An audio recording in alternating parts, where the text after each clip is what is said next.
Rejoice, everyone. Rejoice, comrades. The mod is here. Hi, Darlan.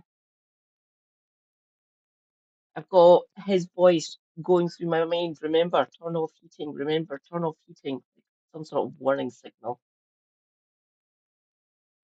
I'm feeling quite comfortable. I think I might leave it on for a little bit longer. I'm not going to let him freeze me to death, but at least make me fingers go blue. How are you doing, Darlan? Ah, fucking hell.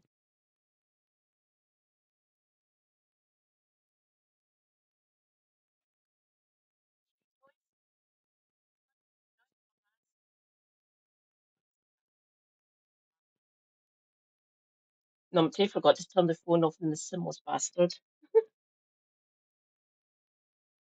I'll get a hang of this this streaming malarkey at some point.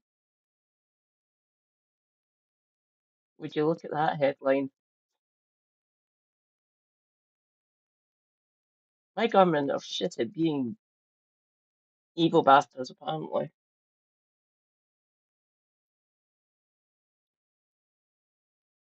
Bloody hell. You can't make this shit up.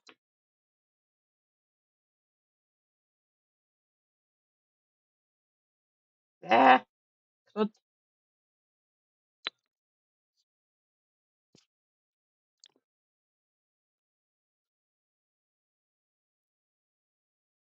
Will we give people some time?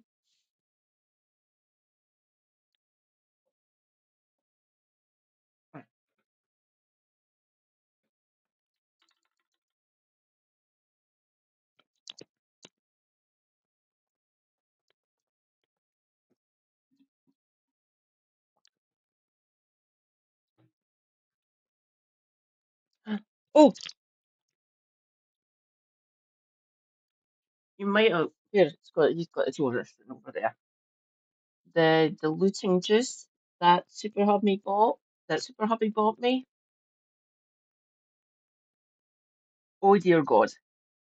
It literally went straight for the lining of my stomach. So since he bought it for me yesterday and this morning, I've been throwing up violently because of it. It, it was literally like someone was taking a pickaxe to my stomach and intestinal lining. He was a little bit, what the fuck is causing that? I've sent a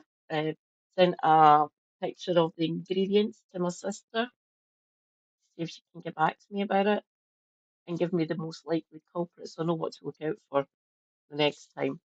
But this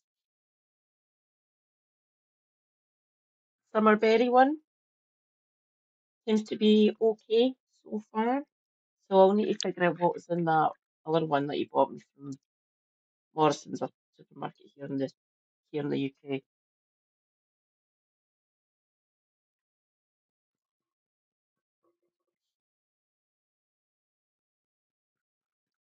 Nope, he's uploaded his video. Let's show that one. I think I might because my fucking hell. My Wi-Fi's been a bit patchy today. It's fucking dipped again. Don't know why. I'm 8 feet away from the router. Make it make sense. Let's see what my anyway. Check it.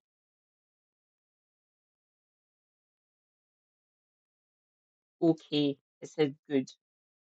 It usually says excellent. It's not as excellent. Is it because I've got the heating on? I'll try that in a minute.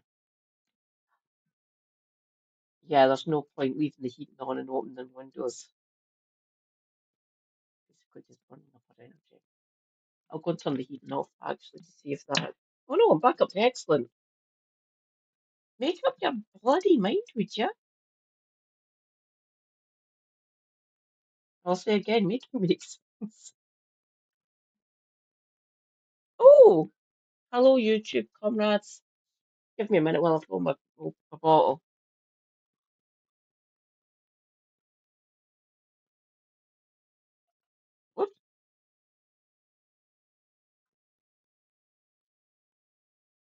Which doesn't even fucking right. That can't offend them, though.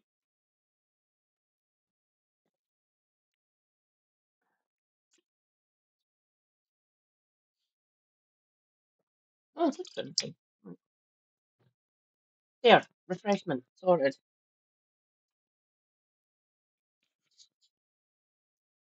Thank you for that emote, darling. That really is quite cool. It only took an hour and a half for Twitch to approve. Oh, well, I suppose it's not that controversial or difficult. It's just a dog. Well, it's just a dog to them. Look at him. If you're still here, darling, how old is he in this photo?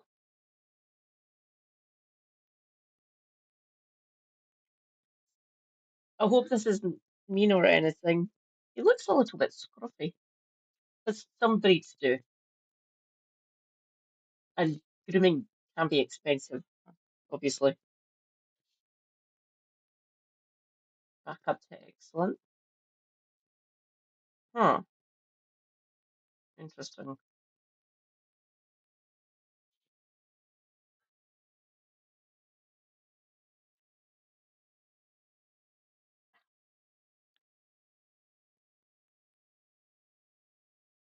If anyone wants more of an American flavour, I believe that Wrapped will be going live in the next sort of 10-15 minutes.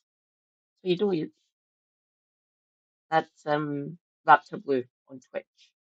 If anyone wants to go over and say hi to Raptor, I'll do it like the stream title says, Daily Hellscape,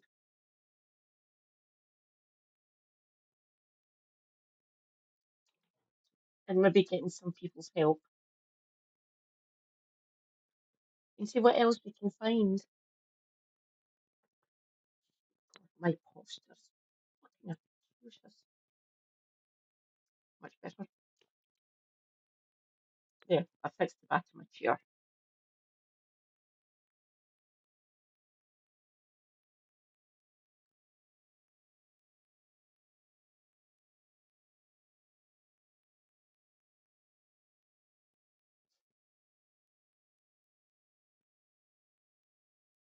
Oh, that might actually help. Give me a minute while I show myself.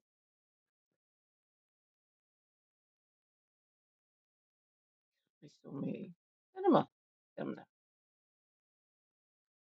Good heck.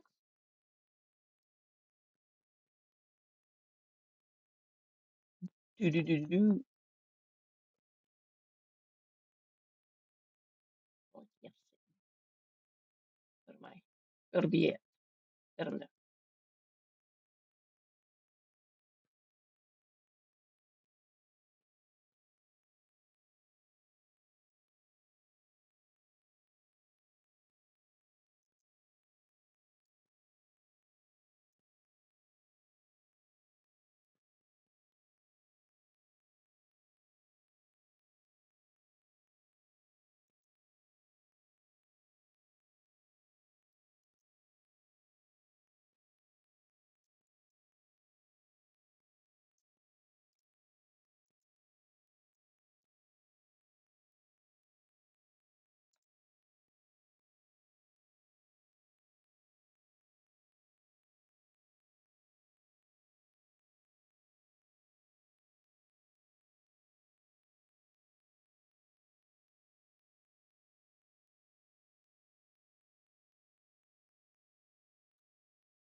There we go.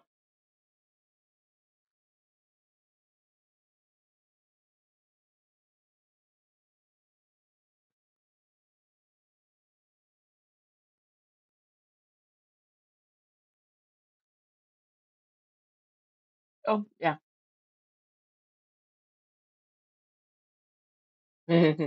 Yes.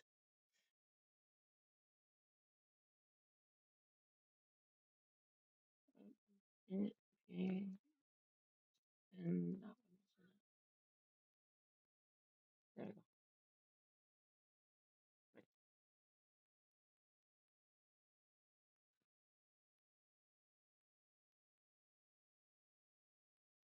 go.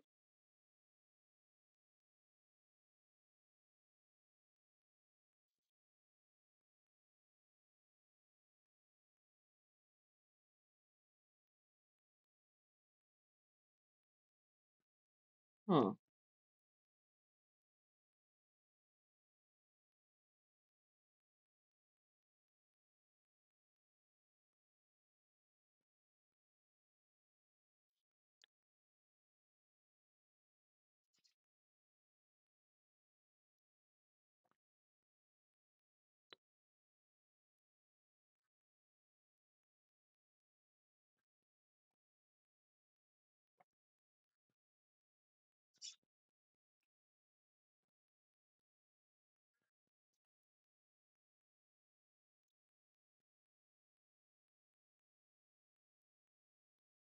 Hmm.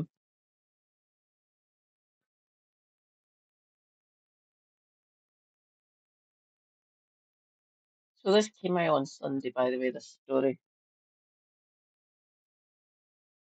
I'll cover this one now because there's other ones that I want that are more important that I want people to read. Okay, shall we? Okay, emails show Downing Street aide losing it over Maccabi Tel Aviv balls up.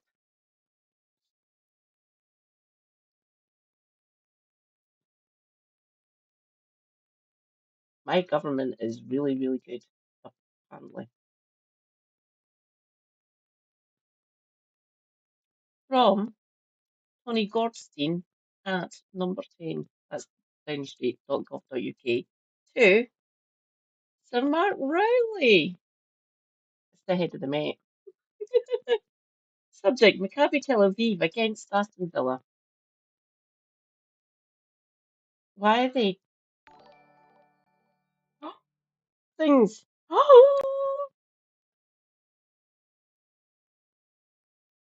Oh my God. You are getting close to a year. Rejoice, comrades. Jim Speak is here. Congrats on the 10 months. You're a lunatic for following me for nearly a year. So, Tony Gordsteins, that must be a minion in number 10. You would think it would have been the chief of staff. That wank. My God, yeah.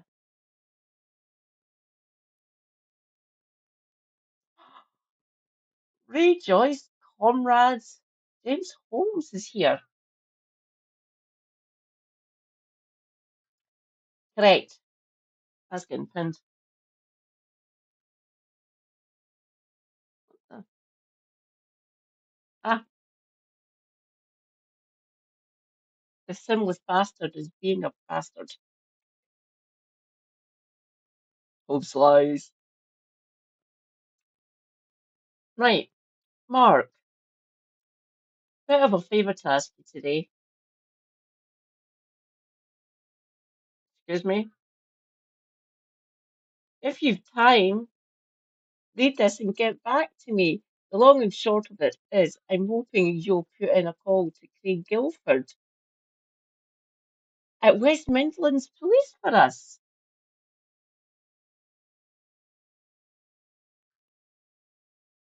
Buck,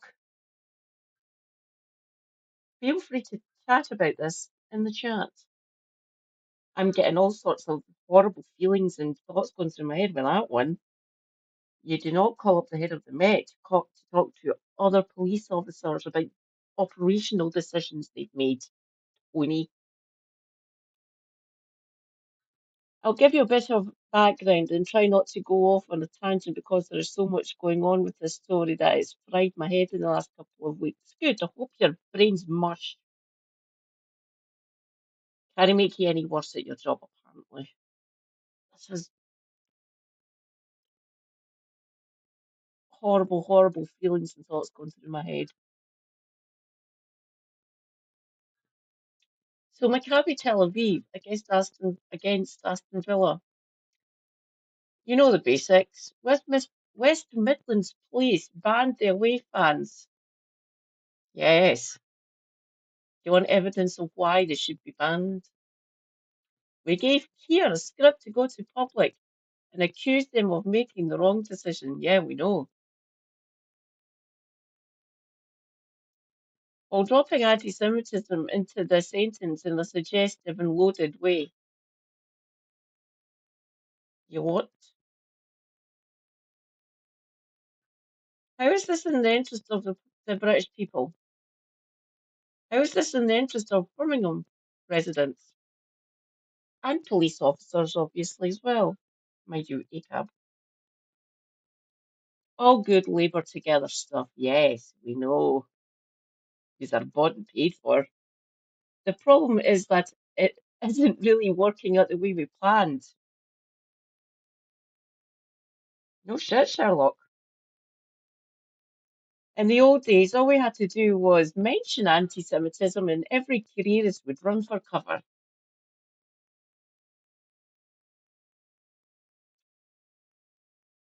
Now we have these independent MPs with Corbyn. It only takes one of them to push back and it makes our lives harder. Good. Get wrecked. The problem is that the MP for the area around Villa Park is one of them. Is one of the what? One of them? Excuse me? How you can? Says that. The thing with Can is that he's clever and he's not afraid of us because he's representing the people of the area. Where obviously, so Aston Villa's an area in Birmingham. If you want more on that, ask Kev, obviously, or anyone else who lives in the area. Miss Hires, I think Kev called her a full transplant or something, but she lives. Miss Hire lives up there as well, so you can ask her if she knows anything about the area around Villa Park. He basically pushed Nandi into misleading Parliament twice in one statement.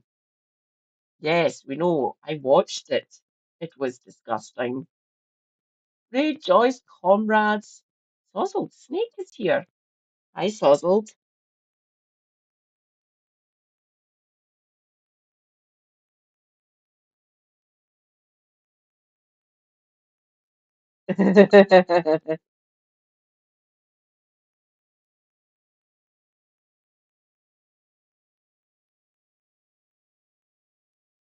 Right, the thing with Can is that he's clever and he's not afraid of us. He basically pushed back, pushed Lisa and Andy into misleading Parliament twice in one statement, just after the ban was announced. Yes, we all heard it. This is what this. Holy fuck! I am not saying that about a sitting MP and cabinet member. This is what the two words there said at the dispatch box. This isn't a decision to ban football hooligans.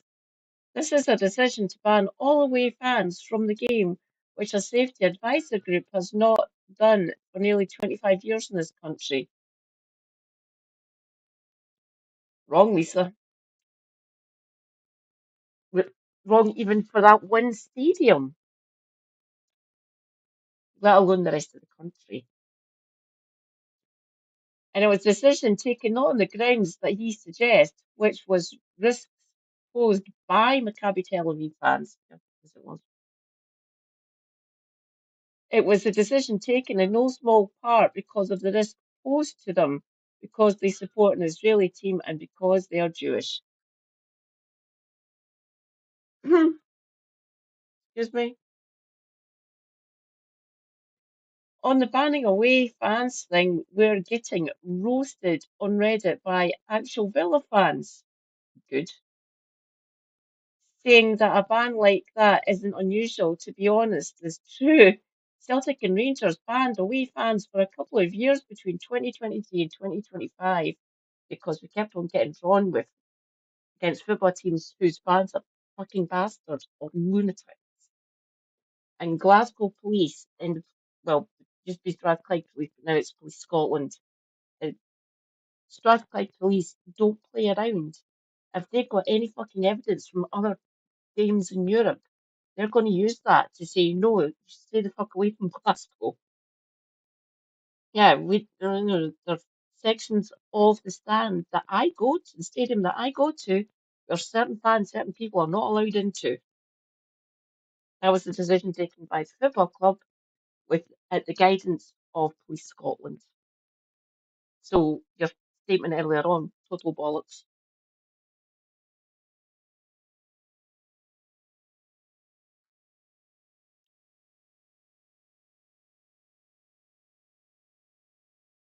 Oh, no obligation to stay. New one has dropped, and obviously you know my two favourites, the saltire on the cat's face and the bonk. Oh yes! Woo! Oh, I love that strike one. Thank you, Sozzled. And worse than that, Legia Warsaw fans were banned from Villa Park of all places. Yeah, 2 years ago. I don't know if you've seen the clips of a Legia fan throwing a jar of mayonnaise at Villa fans and then falling on his face. I didn't see that one. The mayonnaise mishap, they called it on Villa forums. It went kind of viral. Mm. I'd like to tell you that Nandy is some use in deciding what to do here, but no.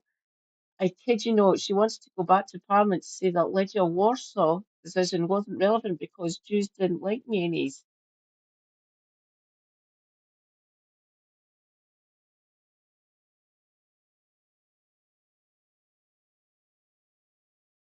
Citation needed?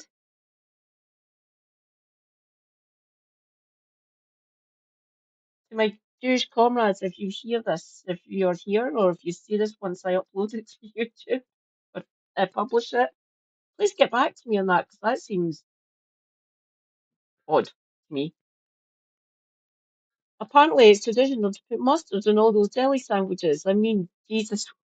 Dear God. Yay! Emotes.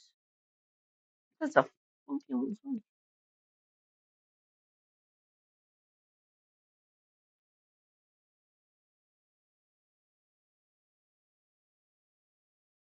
Thank you for the emotes, James.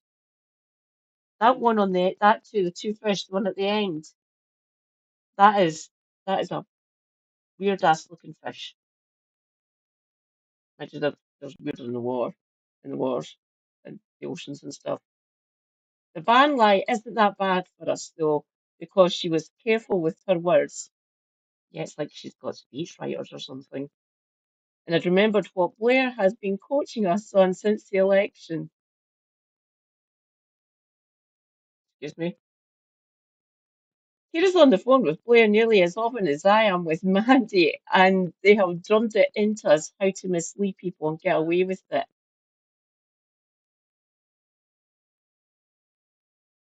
You what, mate? Yeah, we know you're a lying, duplicitous cunt. What you do is very carefully tell a narrow, technical version of the truth. Yeah, we know what you else. While it's while at the same time leaving a great big fucking lie as the main impression. So she said, all away fans. Yeah, I know, we heard it. No one likes mayonnaise to be here. My sister does. She uses far too much mayonnaise, in my opinion. What the fucking hell? This is fucking something else. So she said, all away fans banned from a game by Safety Advisory Group for nearly 25 years, which we told you was a fucking lie.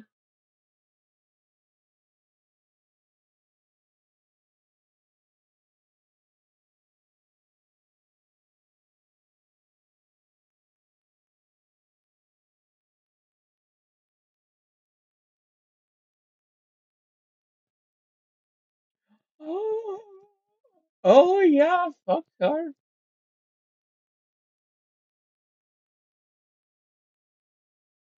Yeah,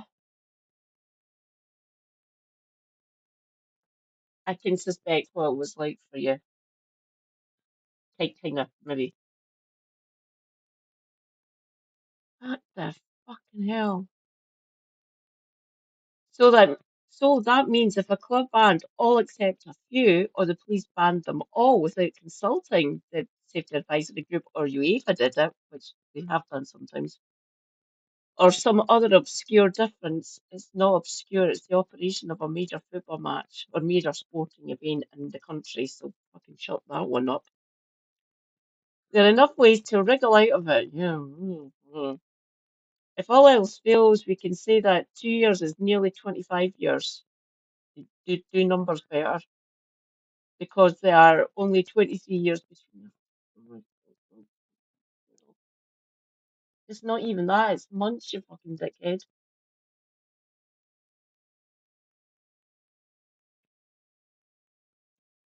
We have a bigger problem with the last sentence about the reason for the ban, and that's where I need your help. There is this guy in West Midlands Police called Chief Superintendent Tom Joyce who gave an interview to Sky News. I'll try to quote from it as exactly as I can because this is important. I'm aware there's a lot of commentary around the threat to the fans being the reason for the decision. To be clear, that was not the primary driver. He goes on a bit, but the gist of it is that they had a good chat with the Dutch police and gathered that Maccabi fans are violent bastards who shouldn't come anywhere near Birmingham. Yes, or ask the Athens police as well.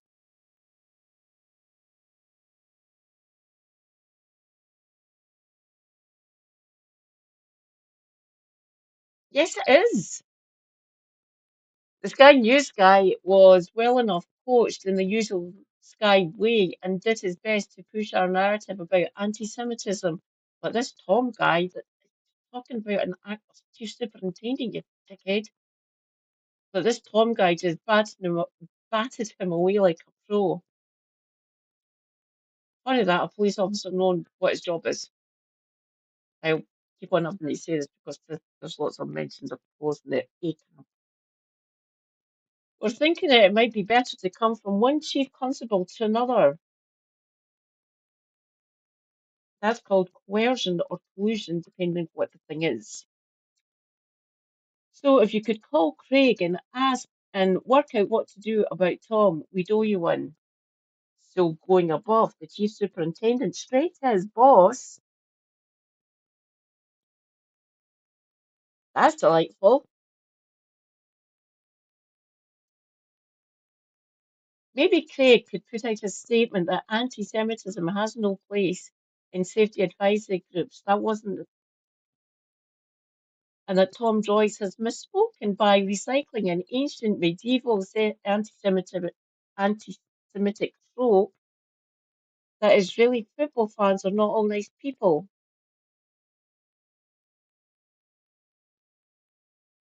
The last time I checked, I don't think modern football was that old.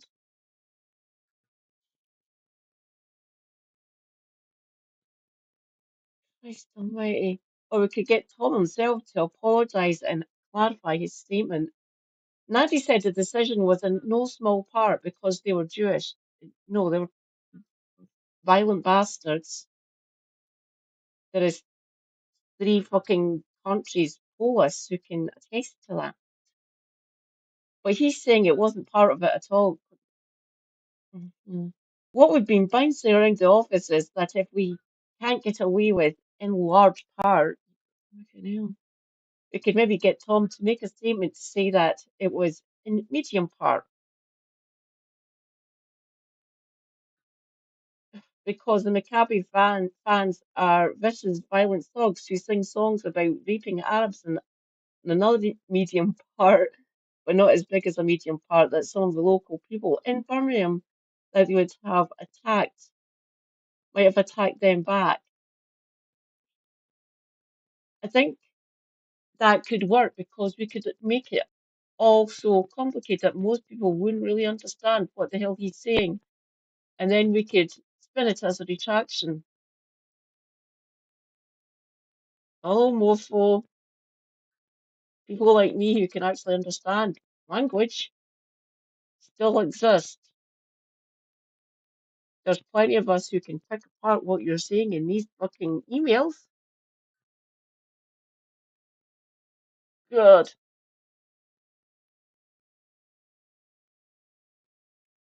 If Tom won't play ball with this, then I hate to say it and don't quote me, but you might have to suggest an educational, what the fuck? An educational tip to Auschwitz to go with an apology for the trope.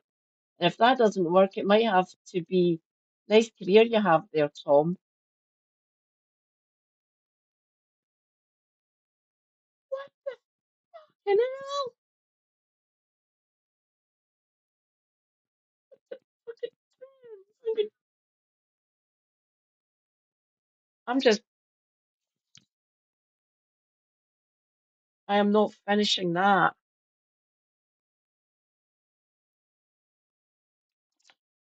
Take a drink.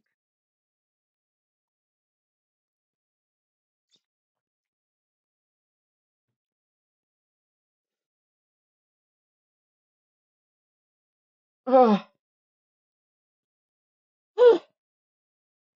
You're probably wondering where Shabana Mahmood has been since the Home Secretary would normally be all over police and public safety thing like this. We decided to keep her out of it and put Nandy up instead. Shabana's constituency is in Birmingham, and most of her constituents hate her and want her out anyway. So we figure there is no point in adding to it all. It doesn't really matter because she's going to get voted out. Trust me on that one.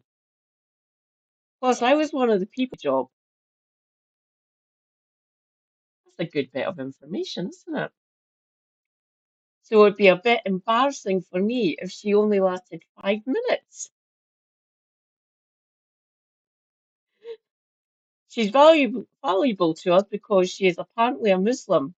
Apparently a Muslim? That seems kind of Islamophobic.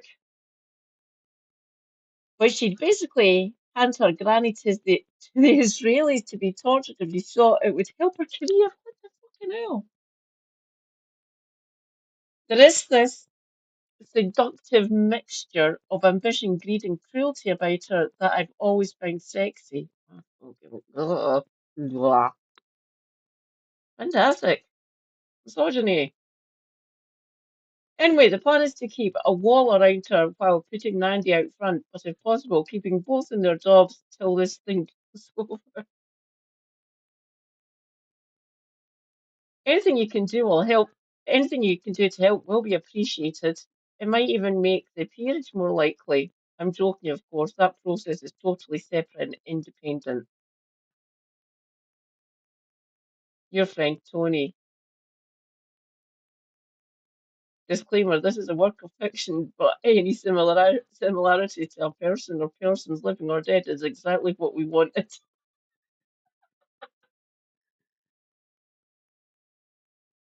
I was looking for a bit in the beginning, but one died. Oh, nice one, darling.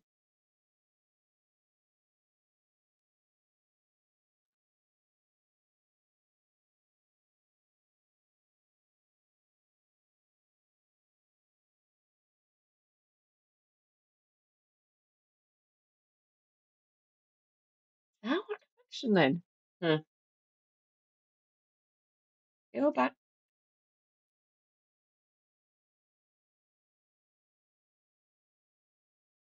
Oh, God.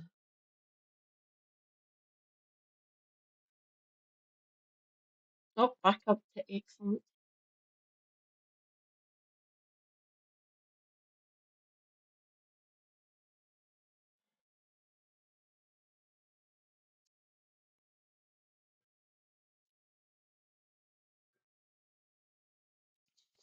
Are we bothering? Okay. It says it's only a 3-minute read. Maybe they'll get back on point now, but I am not holding my breath. Rejoice, comrades. Natok is here. You're just in time for a story about your party, which is basically Corbyn and Sultana's project, essentially. So this is the end of one chapter, apparently. See what the next fucking crisis is for them. New left-wing party. They've got landlords in the party, they're not left-wing. New left-wing party. Your party co-leader. Is she? I wasn't aware of that.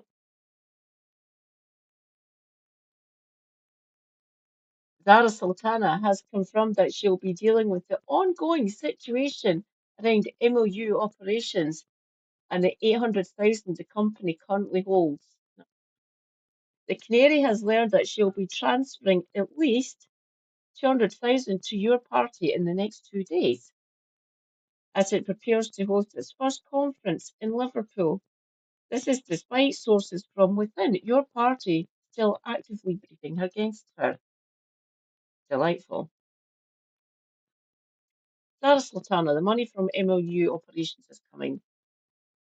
As the Canary has documented, MOU operations was originally set up by Jamie Driscoll, Beth Winter, and Andrew Feinstein. It was the first company formed around what is now your party back in April. However, since then, there have been ongoing disputes between it and Corbyn's team in your party over finances and data. Crucially, there have been disagreements over membership and donation money, which currently sits in MOU operations bank account. Oh God, don't maybe have to go back to that letter from Andrew Feinstein. Most recently, your party and MOU operations had very public falling outs, understatement, with the latter's directors all resigning and handing control to Sultana. Now it seems she is acting to ensure that your party has the funds. To be clear, Sultana says she is determined to make this happen to ensure the conference can go ahead as planned. Ongoing issues. The Canary has been told that Zara Sultana issues with working within your party's structure. Yeah, understatement that one. For example, some members of the Your Party team have not given her access to documents such as its constitution and financial scheme. She needs these to conduct due diligence. This has left her having to go to the Electoral Commission for them. Spokesperson for Sultanas told the Canary, Zara is working to transfer all funds and data held by MOU Limited to your party as sole director.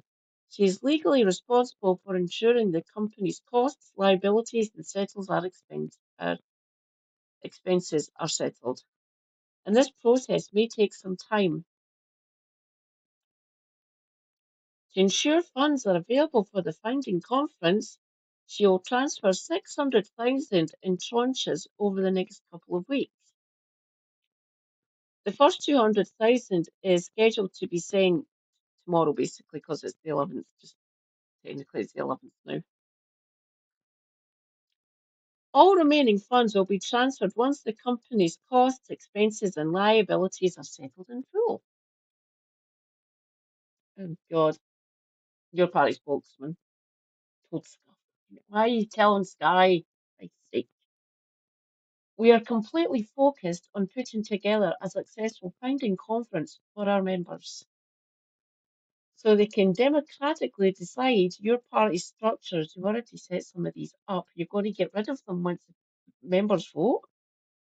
Seems a bit daft, really. And Britain can get the socialist alternative it badly needs. The Green Party under Zach exists. And the Scottish Greens have been socialist for about 3 or 4 years now. Technically, Patrick Harvey's a socialist and he's been in charge of the Scottish Greens for 10 years. 15 years? Something like that. Hundreds of volunteers are working tirelessly on a shoestring budget to make this a reality, a testament to the grassroots power of our mass movement. Huh. Outlining democracy, the Sultana vision. Recently, Zara Sultana outlined her vision for maximum democracy. People's Whip. Conference is the supreme sovereign democratic body of the party. Decisions should be should, Decisions should be binding on elected representatives at all levels. Future conferences should have delegates elected by all member meetings. Executive of members, not MPs. CEC positions must all be ordinary positions that everyone can contest, not reserved for MPs. Well, you've not got that many. To ensure after a conference the leadership is democratic and accountable. The timetable must be brought forward to hold elections by the end of this year. Okay? Youth section must be the engine of the party. A formal youth section must be established. I like. Only members should decide who represents them. Again, the other law have already set things up to somewhat to some degree. Open selection, mandatory reselection, and right to recall. So anyone can stand. If you fuck up, it's mandatory reselection and right to recall. So the members or can recall the MP if they're an MP. We cannot have Labour Party 2.0. No backroom deals, no fiefdoms, no coronations. Jeremy's already leader, apparently. Alternative leadership models must be voted on. Members should decide leadership structure, not MPs, as well as sole leader. This may be either co-leadership or collective leadership to be decided at conference. Full transparency and accountability. Independent oversight of sortition for this conference and for all internal elections. Internal audit of funds spent and treasurer elected by one member, one vote. They've already appointed a treasurer, by the way. With conference coming up, we'll see if Sultana's vision is allowed to become a reality.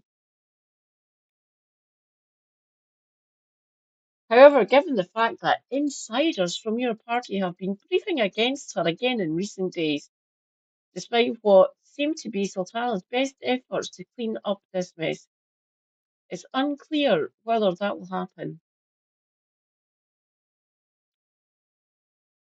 So, still a shit show. Fantastic.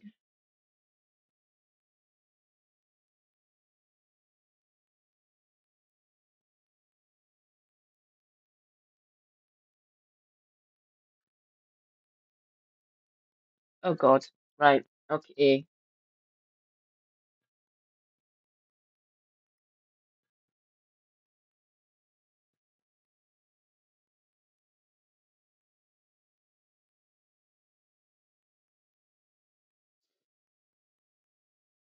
Hmm.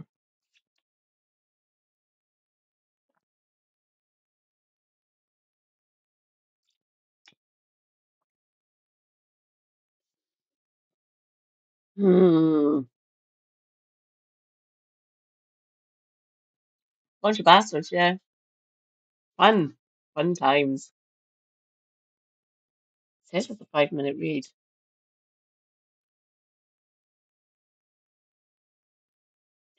Okay, I'll read it anyway. Two Jewish left-wing activists, both victims of Labour's purge under the concocted Labour anti-Semitism scandal under Jeremy Corbyn's leadership of the party, have expressed their refusal to support Corbyn's bid to become leader of the new Your Party. The Jewish activists saying that former Labour leader has not learned lessons or sufficiently confronted this chapter in Labour's history with, you know.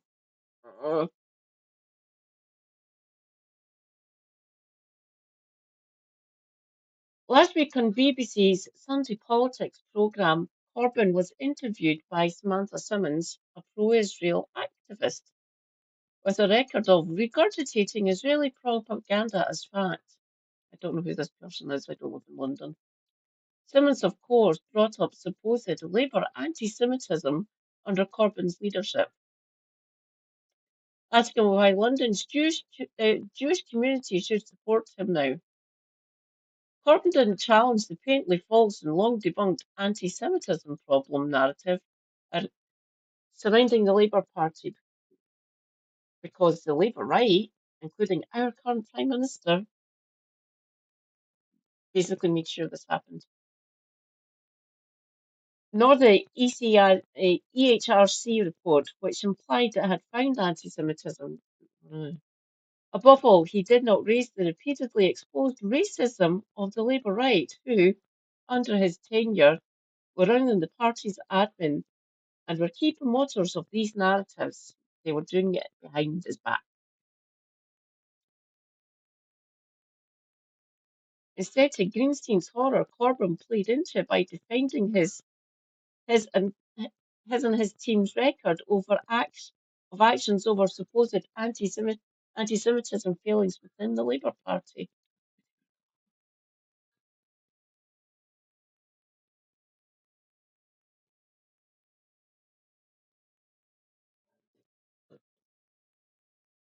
Okay. Let me ask you about your time as leader of the Labour Party, which was marred by allegations of anti-Semitism. The Equality and Human Rights Commission investigated. They said Labour did not do enough to prevent anti-Semitism and at worst could be seen to accept it. It said there had been a failure of leadership. Do you accept that there was a failure of leadership on your behalf? And how are you going to convince London's 150,000 Jewish members of the community to support you or at least be on your side? What I said when the HRC report came out was one anti-Semite in the Labour Party is one anti-Semite too many. Same in the rest of society, and I absolutely stand by that. Anti-Semitism is an evil within our society, as is, of course, Islamophobia and any other form of racism. They drew attention to the failings within the Labour Party. I'd actually spent quite a lot of time addressing those, and in the details of the HRC report, you'll see that they acknowledge that I did set up an independent system within the party to look at allegations, look at complaints, and take action accordingly. Jenny Formby took that through to action when she was General Secretary. So the idea that somehow or other I was presiding over something that was intrinsically racist or anti-Semitic is frankly wrong. But it did say the party's approach and leadership to tackling anti-Semitism was insufficient. Do you agree with that? No, I don't agree with that, and I would draw their attention to You could easily fix that. You just go to the Tom Ford report. This is new. Martin Ford, not Tom Ford, Martin Ford's report that got commissioned and showed how bad the Labour right were. They were, you can push back. You know this stuff now, Jeremy. They were literally working against you behind your back, telling you one thing to your face, then doing the opposite. We know this now. We have lots of fucking information. The Labour files, for fuck's sake. Ugh, fucking hell. the Ford Commission report that came out later on, which explained an awful lot of what I tried to do, and also the Chakrabarti inquiry, which said there has to be education for people about recognition of racist issues and racist language as well. And so I want to live in a society free from racism. I do not belong anywhere within our society. That's what we have to be very clear about. Liam, what's your view on Jeremy's new party? According to you,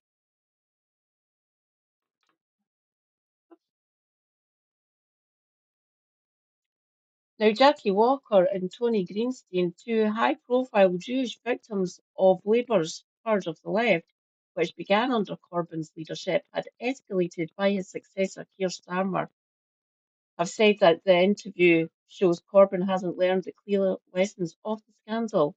They cited this as the main reason for withdrawing their support, stating that he still doesn't understand that there was no anti-Semitism problem in the Labour Party and that the EHRC report was a put-up job. In a public letter to Corbyn, the pair writes, "Open letter to Jeremy Corbyn. We can't afford to repeat the mistakes of the past. Your interview with London Politics programme raised alarm bells for the future of your party. Dear Jeremy, given the success of your campaign in the Labour Party 2015 to 2019, to undermine the left by weaponising anti-Semitism, it came as no surprise when, on November 2nd, 2025, slightly over a week ago, while you were being interviewed by Samantha Simmons of BBC London Politics, you were challenged on this issue. Instead of countering her framing, questioning the application of the IHRA, or challenging the good faith of the media,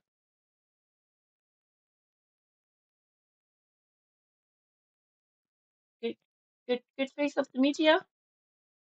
Help? What's that? I don't know what that means. Yet again, you gave the impression of accepting the premise that there had been an anti-Semitism problem on the Labour left. We and many other activist members were expelled under your leadership as part of the anti-Semitism witch hunt, despite having fought fascism and racism all our lives. In fact, we were expelled because we were and remain anti-Zionist.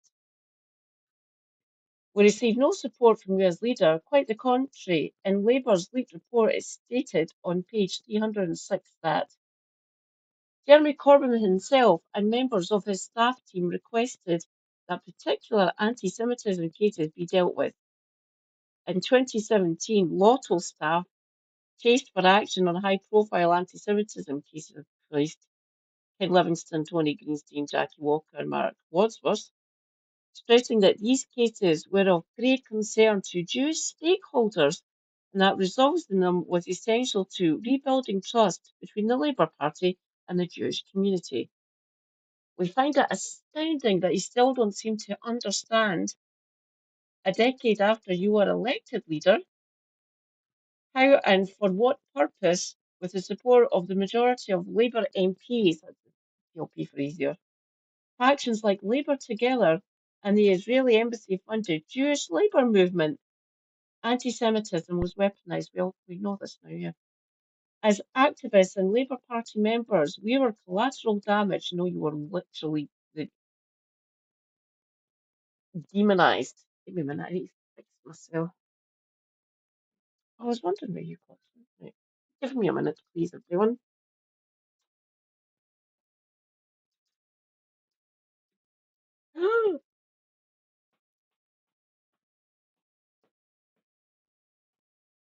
Still here. Ah! Oh, dear God, that's this one.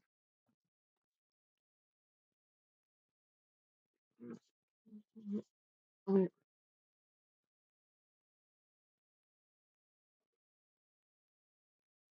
We're good. Right.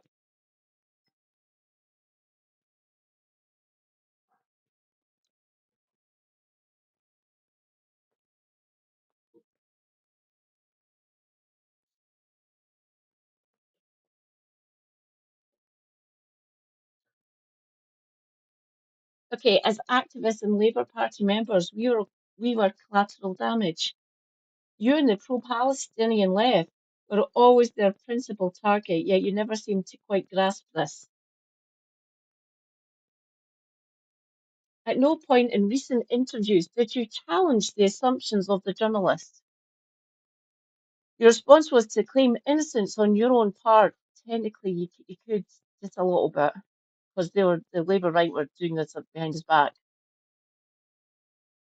Nor did you question the findings of the EHRC or raise the fact that the EHRC commissioner who conducted the investigation, Alistair Henderson, was someone on the far right who liked tweets of fascist philosopher Scruton and Islamophobe Douglas Murray of the Henry Jackson Society. Give me a minute. I don't know what number.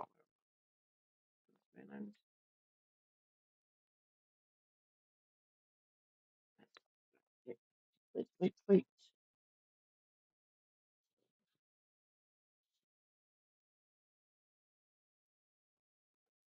Ah,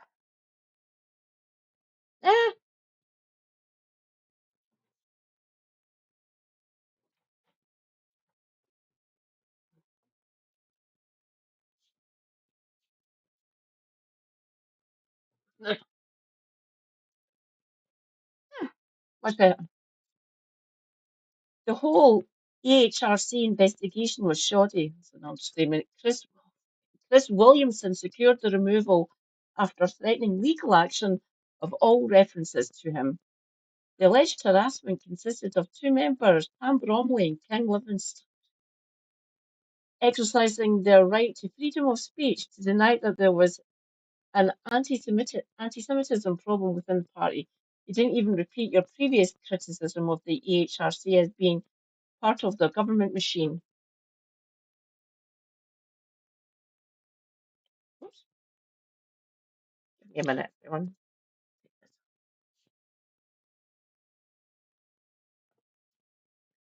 Much better. Nor did you challenge the interviewer's premise that Labour has been swamped by anti-Semitism. Today, Zionists, including the Jewish Labour movement, accuse all opponents of the Gaza Holocaust of anti-Semitism. We can try.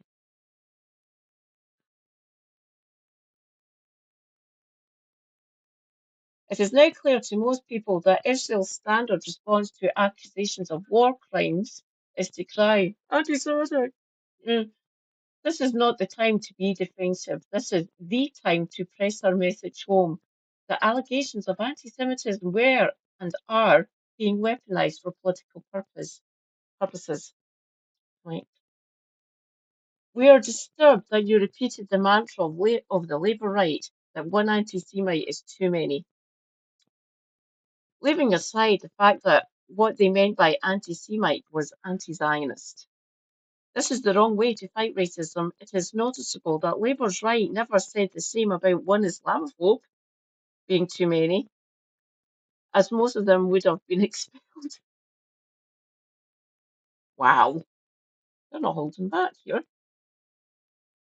If your party should succeed in challenging the establishment, it has to get its shit together. Accusations of anti-Semitism will again be one of the primary weapons that will be used to attack us. Rather than face down at such accusations, we have seen people like Zara Sultana, Zach Polanski, and Andrew Feinstein do so effectively. It is clear, Jeremy, that you will be unable to defend the movement. We need a leadership team that can effectively challenge our opponents and that is able to take pride in anti-racism with the understanding that Zionism is a form of racism.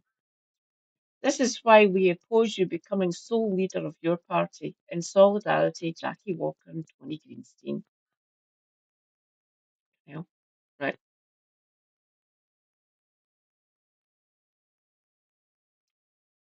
In an article accompanying the letter, Greenstein points to an interview by former MP Claire Short, there's a blast from the past, with another pro-Zionist BBC presenter as an example of how to treat the scam with the contempt it deserves. Green Party leader Zach Polanski in Chad has taken similar smears head-on and very effectively too, as has New York City's mayor-elect Zoran Mamdani. Greenstein describes his reaction to Corbyn's interview. It was therefore with something approaching horror that I listened to Corbyn's interview with London Politics programme on Sunday, November 2nd, when he was challenged by Samantha Simmons about the anti-Semitism smear campaign in the Labour Party. Instead of responding robustly and saying that there was an anti-Semitism problem, that anti-Semitism was weaponised then and now by those who defend or deny the genocide in Gaza, Corbyn demonstrated that you can't teach an old dog new tricks. Possibly. Although Corbyn has many talents and his honesty is beyond question, yes, having some theoretical background. Oh no, hang on. Although Corbyn has many talents and his honesty is beyond question, he isn't a political fighter. He used to be, I believe. He has also proved that without having some theoretical background to your socialist politics, you become, in the end, a political weather vane. The oppressed and impoverished millions in the UK need a successful Your Party to work in cooperation with a socialist Green Party. The twin objective is to defeat both the fascism being pushed by Starmer and reforms Farage. Well said. Your party needs Corbyn. He must show that he is prepared to attack the anti-Semitism smears head on, which nobody believes in good faith after 2 years of an Israeli genocide. The lessons of the past should serve as a stark reminder of the need to reject the narrative around the anti-Semitism purge for the politically motivated dross that it is. Oh dear God, the sinless bastard is being a bastard. Oh dear God. Ah,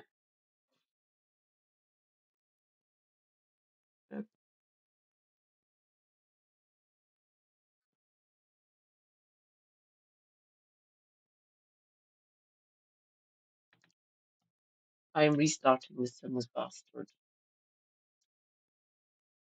Oh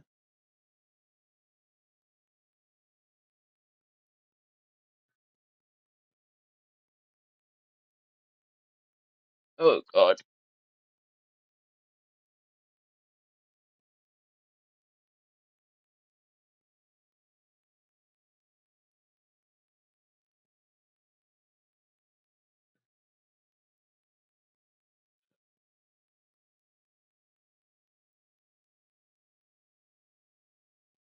Right, if this is too heavy, we can move on if you want.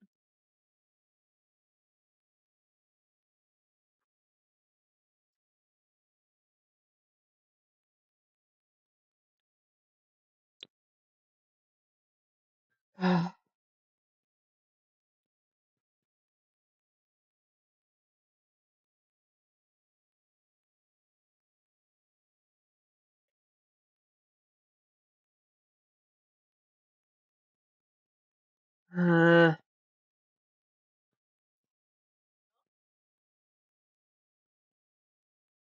what do we think, everyone?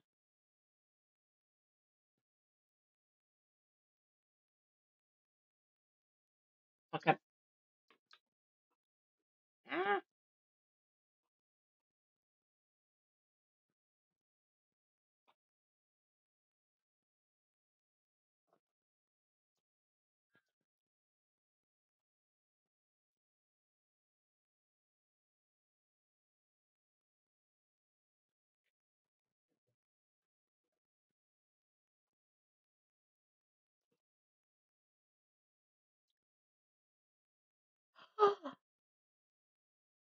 Fish fists. Rejoice, comrades. Fish fists is here. Good evening. Hello. Right, let's get this over with. It says a 4-minute read, so it's probably going to take me about 10 minutes to go through it all. Shocking investigation reveals secret Israel's underground torture prison. Oh, God. Hi. Welcome. Ah, it's your ear. It's your ear. A shocking new investigation has uncovered the existence of a secret Israeli underground prison known as a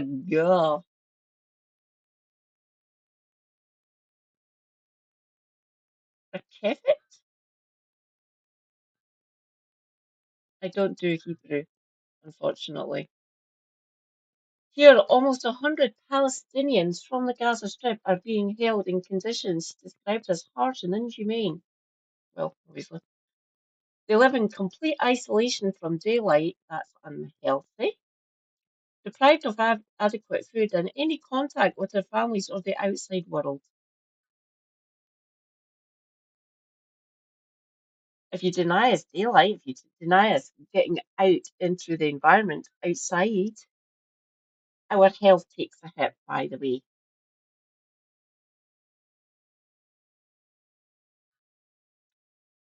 The Guardian reported that among those detained are a Palestinian nurse who was arrested at his workplace while wearing his medical uniform and an 18-year-old man who worked selling food, both of whom have been detained for months without charge or trial.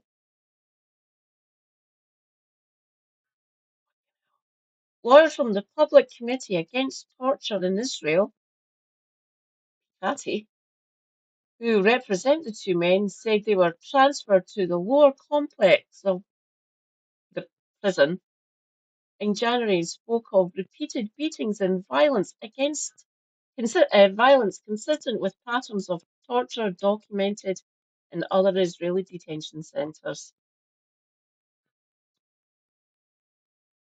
The prison was opened in the early 80s to house a handful of the most dangerous organised crime figures in Israel, but closed a few years later on the grounds that it was inhumane. The far-right security minister Itamar Ben-Gvir ordered it back into service after the 7th of October attacks 2 years ago. Official data obtained by Pikati shows that the prison, which was designed to only hold 15 people in solitary confinement, currently holds around 100. The Guardian found that these detainees live in cells with no windows or ventilation, with 3 or 4 people in each cell, and often feel suffocated and short of breath because they probably literally are. Mattresses are removed at 4 a.m. and returned late at night, forcing detainees to sit all day on cold metal frames. Prisoners are only allowed into a cramped underground exercise yard with no natural light for 5 minutes every 2 days. This is torture, by the way. This is a war crime. Detainees reported being beaten, trampled on, and attacked by dogs with iron muzzles. Many reported the denial of medical care and a severe lack of food, barely enough to survive. Lawyer Janan Abdu explained that after arrest, the court approves the detention in a perfunctory manner. The detainee appears only as a face on the soldier's one screen. They're not even in, and the judge tells them, "You're detained until the end of the war," without inquiring about his circumstances or conditions of detention. Such a process reflects a blatant abdication of the judiciary's basic responsibility to oversee prisons and the conditions of those held in them. Oversight that is essential, especially when all other monitoring is absent, as is the case in these prisons. They are talking about civilians, not fighters, noting that one of them was a young man who worked as a food vendor and was arrested at a roadblock. Oh dear God. Lawyer Saja Mashirki Bransi, sorry if I butchered that, who visited the prison with Abdu, said that the trained nurse had not seen sunlight since 21st of January. and Natty asked her at the beginning of the meeting, "Where am I? Why am I here?" Because he had not been told of the name of the prison. No. The two lawyers described their trip to the prison as a descent into hell. Masked and heavily armed guards led them down a dirty staircase littered with dead insects to the visiting rooms, where even the privacy of lawyers was violated by surveillance cameras inside the meeting rooms. Brilliant. If these are the conditions in the lawyer's room, what must the condition in the cells be like? Said Abdu. We found the answer when we saw the detainees handcuffed, heads bowed, forced to bend over. Great physical torture. Carl Steiner, executive director of CATI, confirmed that the conditions of detention in the prison are oppressive and harsh to the point of being life-threatening, adding that the absence of daylight makes existence extremely difficult. We need fiery yellow orb. Literally, we need the fucking sun. It's very hard to remain intact when you're held in such oppressive and difficult conditions. Steiner said these practices constitute a flagrant violation of international humanitarian law, noting that detention in darkness underground is one of the most severe forms of psychological and physical torture that can be inflicted on a human being. The Israeli Prison Service refused to respond to the Guardian's findings, no surprise, issuing only a statement saying that it operates in accordance with law and under official supervision.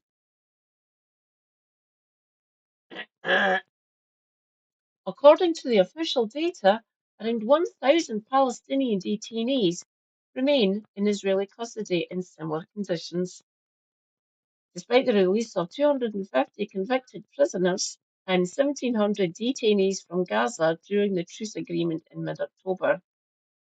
They're not holding up their end of the agreement, by the way, as we can tell from this story. Delightful. Confidential Israeli documents confirm that the majority of detainees are civilians. We already knew that. We already suspected that. Not knew, but suspected. Raising serious legal and humanitarian questions about the legality of these arbitrary arrests. They're literally kidnappings. These aren't arrests. The investigation concluded with a striking testimony from lawyer Saja, who said that when she spoke to one of the detainees, they pleaded with her, "Please come and see me again." Hell,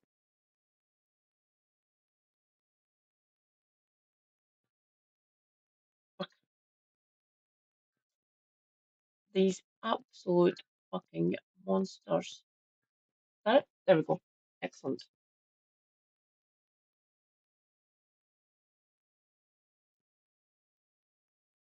Before we go on to YouTube, I will make a plea. This is the second thing in my stream title. How do I use CapCut? I tried to edit my section for another YouTuber, and I'm struggling with CapCut. It's the free version of it, by the way.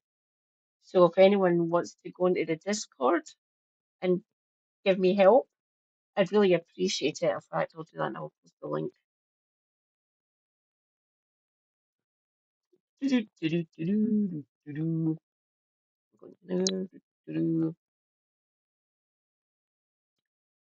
Doing invite. Copy link.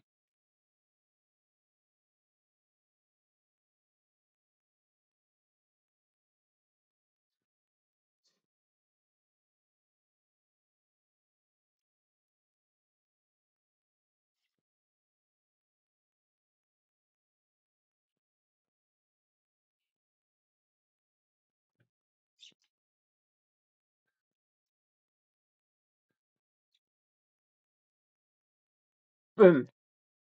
Numpty Women Discord, everyone. If you're not a member, please do go over and join. It's a bit basic, but you can post things in there if you want. Shall we?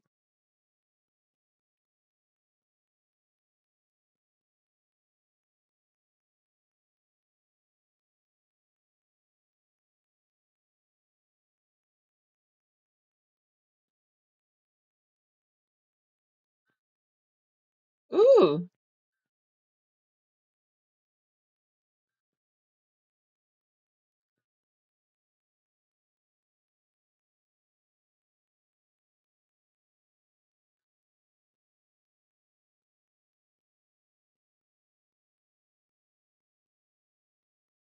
Hmm.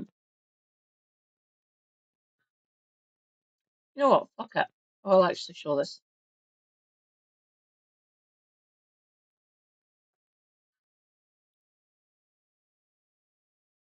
Football pitch. It was indeed being described as a game that was on last week. Literally, like most of the time, no one would give.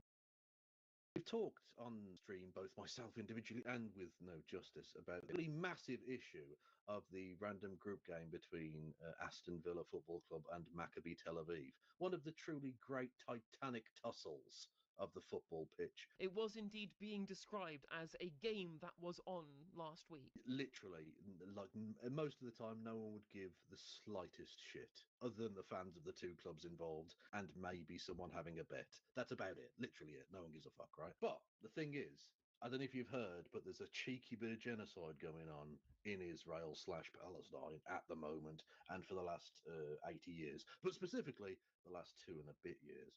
I, as a football fan and as a basic, decent human being, think that along the same lines as Russia being banned from European and international competitions and their domestic clubs being banned from continental competitions for their invasion of Ukraine, the same should happen to Israel for their much. I agree with Kev. We done it to Russia because they were naughty. We should be doing the same to Israel and all their domestic clubs. So they shouldn't be allowed to compete in the Champions League or the Europa. There was a decision getting discussed about, but they went back on it. They're not going to be banning the Israeli football teams. UEFA, you suck. And the least said, the least said about FIFA, the better, just because fucking hell. So yes, ban them. Ban Israel, the country, from football, and ban their domestic teams from playing in Europe. Can you fucking hear us? Apparently not. Greater crimes than they are currently and have been committing over the last 2 years. What makes it even worse for Maccabi Tel Aviv, of course, is that they aren't just from Israel and are horrific Zionist pieces of shit themselves, but they're also incredibly violent, incredibly racist, have a track record of going on Arab hunts, as they like to call it. They have a song where they sing about both murdering the fans of the rival local team, Hapoel Tel Aviv, but also raping their women. Literally have a rape song. Monsters. And this all came to a head when they went to a football game in Amsterdam earlier on this year, which was described as a pogrom against Jews by Netanyahu, so much so that he sent flights over like it was Operation Entebbe to rescue members of the IDF when it really was a bunch of football hooligans meeting their match, right? They quite literally chat shit and got banged when they tried to do their pro-genocide nonsense in Amsterdam. And when this happened, there was information that was collated and collected about the behavior of the Maccabi Tel Aviv fans by the Amsterdam police. And this information was relayed to West Midlands police, who control the area around the match between Aston Villa and Maccabi Tel Well, Aviv. specifically Aston, Indeed, which is the the area area. of Birmingham this would be taking part in, yes. Quite Which so, is a quite so. neighbouring area to Handsworth, described as a slum by a former member of the British government. There we go. Indeed, indeed. So there was information shared from That the was generous to Amsterdam say police that to one, by West the way. Midlands police, who would be the ones Sorry, policing the game between scumbag. Villa and Maccabi. Yep. And this information wasn't known specifically, but West Midlands police said that from the information they had, they didn't think that they could maintain order for the match. And this was described as banning Jews from Aston. And whilst lots of members of our opinion spewer class, our commentator Where's the demographic, alert? our journalists in this country decided this was because they essentially thought that the West Midlands police were saying that they couldn't justify allowing Israelis to this country because they might be at threat from the Thank you for the Muslimics in hydrate, darling. Birmingham. This was what was told to us by the Secretary Which of State ones? for Digital Culture, Media and Sport, Lisa Nandy, in the House of Commons. And she thought it was a great shame. She thought it was a great shame that we couldn't guarantee the safety of Israelis in this country. She spoke in the House of Commons, lied, accused members of Parliament of being anti Semitic, which apparently isn't against the rules. It's only bad if you accuse a white person of doing racism. The weekend after that happened, so she spoke on, I think, the Thursday. On the Saturday, there was the Tel Aviv derby between Maccabi and Hapoel, again, the group of people that they sing about murdering and raping their women. And the violence was so bad that the Israeli police shut the game down. It literally didn't take place. It was so violent that the literally the Israeli police, who are trained by the IDF, right, shut the game down and said we can't fucking keep order. This is ridiculous, and it has to now be played, I believe, behind closed doors at some future date because it literally is so violent. So they all went to bat. They all smeared the people of Birmingham. They smeared all Muslims basically in Britain. They put all of the lives of the people that might be interacted with these fans at risk because again they have literally fucking attacked and murdered people in the past and sing about doing so and the degree to which they like to do so. All to go to bat for basically Zionism, for Israel, because Israel wants to be a part of this in exactly the same way that they are desperate to be a part of Eurovision. It's a fantastic way of sports washing or music washing their image because they want to be seen as the nice nation that plays football, not the bad nation that shoots brown people type thing, right? Exactly. Like our government were trying to move heaven on earth Yeah, to overrule the independent decision of West Midlands Police because of their interest in geopolitics over trying to protect their own citizens, trying to put their own citizens in risk of harm yeah, so they could have friendly relationships with the Israeli Foreign Office. Gideon indeed, Saar, I believe, is their foreign minister. I mean, there was indeed. literally a meeting between Yvette Cooper, the foreign secretary, and Gideon Saar the week after all this furore started, where Gideon Saar and Yvette Cooper had a discussion about ensuring that Maccabi Tel Aviv fans could be let into Yeah. the United Kingdom to watch the game. And it was so bad that literally the decision was eventually taken. The government tried to overrule the independent operational ruling of the West Midlands Police Force and the security group here in the Midlands. They tried to overrule that basically, even though they claimed they didn't try to overrule it. And eventually, Maccabi Tel Aviv themselves went, "We're not taking the tickets." They literally No. went, "This is not worth the shit. We don't look. We're just not going there, okay?" Or at least the Well, there were fans aren't. The team did, and by the way, they lost 2-0 to Aston Villa. It's a lot easier shooting innocent, unarmed children than it is taking on 11 human adults, you know. But there we go. That's a different matter I entirely. mean, what was really happening there is that Maccabi Tel Aviv were trying to jump the gun. They were trying to get ahead of the obvious information that would then come out, which was that these people are violent hooligans, they're Kahanist ultras, they are fundamentally Nazis, essentially, in terms of their viewpoint towards Arabs. They Mm, knew this information would come eventually because, of course, they knew they were in fucking fans. And so they were trying to make sure that the idea that their fans weren't safe in this country was a position that was in the public consciousness. Even though the polling at the time of the decision of West Midlands Police was that they were correct. yeah, Like the government, who are popularists in every sense of the word for everything else, they will try and take the median position that polling says on everything else, apart from when it comes to Israel, apparently. The yeah. only thing where they refuse to do the wishes of the electorate Mm. when the polling And goes against them. And of course, Maccabee themselves knew that if their fans did turn up, there would be trouble, and there would be obvious, video footage of their fans singing about killing Arabs and attacking Muslims and all the rest of it, because that was obviously going to happen. Now, the game thankfully did go off relatively peacefully in the end, albeit slightly comically in the sense that only about a third of the ground was full. Literally, they sold far more tickets than people who actually attended.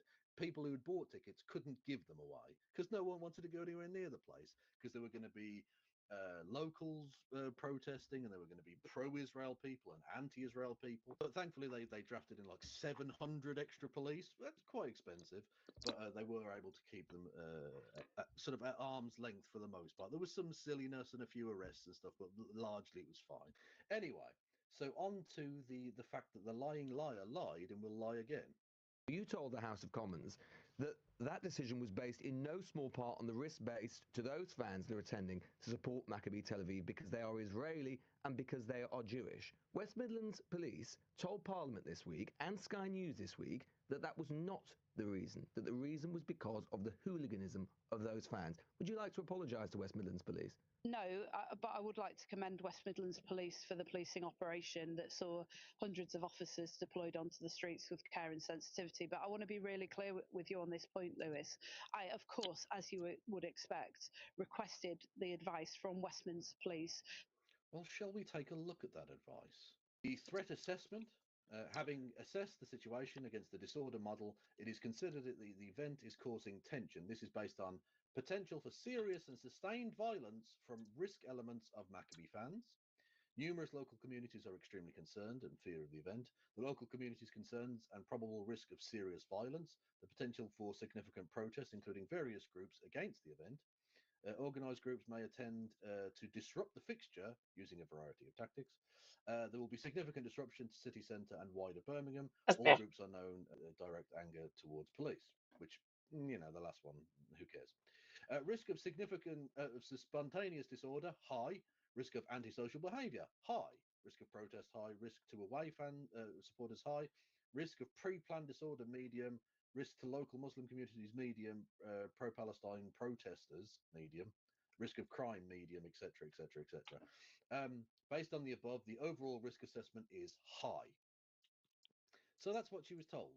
She was told by the West Midlands Police that they had gone to Amsterdam, specifically 500 to 600 Maccabi fans, intentionally trying to fuck. I mean, essentially, if you throw someone into a river, that's basically attempted murder at that fucking point.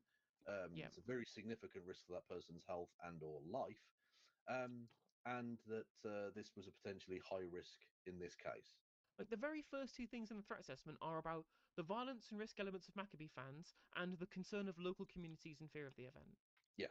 Course, as you would expect, requested the advice from West Midlands Police to the safety advisory group who make the ultimate decision on this before we took any decisions around it. That advice. Also, you say take the ultimate decision, but you were trying to overturn that quote unquote ultimate decision. Literally, Weren't there you? were meetings going on at pace. They had closed down business in other departments who had presumably real shit to be doing so that you could overrule this independent decision. Well, it was announced on the same day, actually the day before, I should say, that childhood homelessness had reached a peak in the United Kingdom. We've never had more or a higher percentage of child homelessness than we have now. There were not emergency meetings in Westminster about that. There No. were about trying to allow in Israeli hooligans, though. So again, if you wonder who they're governing on behalf of, it's probably not us. Was crystal clear that there were a number of factors that went into the decision that West Midlands Police, the recommendation that they put forward that away fans should be banned, that was based on an assessment of risk that included an element of hooliganism amongst the away fans, but it was absolutely crystal clear that the risk to the Maccabi Tel Aviv fans was I'm sorry, high Culture Secretary. in their I'm words. sorry, Culture Secretary. Was Chief high. Superintendent Tom Joyce told Sky News, "We are simply trying to make decisions based on community safety driven by the intelligence that was available to us and our assessment of the risk that was coming from admitting travelling fans." They have been clear this week that the primary driver around this was about the threat posed by those fans. And you said it was about anti-Semitism. That was wrong, wasn't it? It was absolutely wrong. And thank She you lied to for the reading the House. She receipt. lied to the House. Absolutely. There should be an emergency question on Tuesday about this, and she should be brought to task about this. You have to Well, say, of course there won't be. she may have unintentionally misled the House, because that's a lot of bollocks, but that's the thing, right? She absolutely needs to be fucking called up about this, because this is fucking ridiculous. Like, it's not even as if this is an unprecedented thing, which again is another lie she told. She said this had never happened before, except, of course, loads of people have been banned including, of course, there was the fans from, I've forgotten the club. That's very, very annoying. Who had been banned from the very same stadium 18 months prior. So this is not an From the previous story, it was Legia Warsaw, and I remembered it anyway because we've banned them before as well. Because their fans are fucking violent lunatics at times.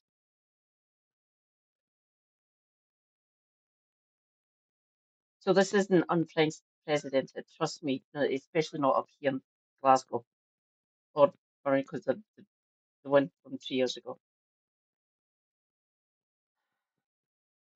Yeah, she basically lied to the House, which they're not meant to do when they're in the cabinet. Lisa, can you hear us? unusual thing either for Britain or for British clubs travelling in Europe. Literally, the Italian government had suspended its membership of the Schengen Agreement for 2 days so that they could potentially ban all German travellers to Italy so that they would stop Eintracht Frankfurt fans from being able to attend the game against Napoli in Naples. It was not wrong. And I'm telling you, Lewis, that I have read that report from West Midlands Police to the Safety Advisory Committee who make the decision. And that report was absolutely crystal clear that although there were a number of factors that went into their recommendation to ban away fans, the high risk that they identified was to those fans themselves. No, it wasn't. Outright lie. Outright lie. When they say that there is a high risk to away risk supporters, yeah, because those are the ones that are going to bring risk upon themselves. That's what the point is being made there. Yeah. It didn't say that there was a risk to away supporters. And at no point did it say there's a risk because they're Jewish. That's a lie. That it didn't get said. It said that because of their notoriety, and B, the fact that they're likely, highly likely to kick off themselves, means that people might fucking fight back. Hmm. That's it. That's the point. That's why they say that there is a risk to away risk supporters, not to away supporters more generally. Yeah. That was not just on the basis that they were Maccabi Tel Aviv fans, it was because it was an Israeli team and it's because many of those supporters were Jewish. Really?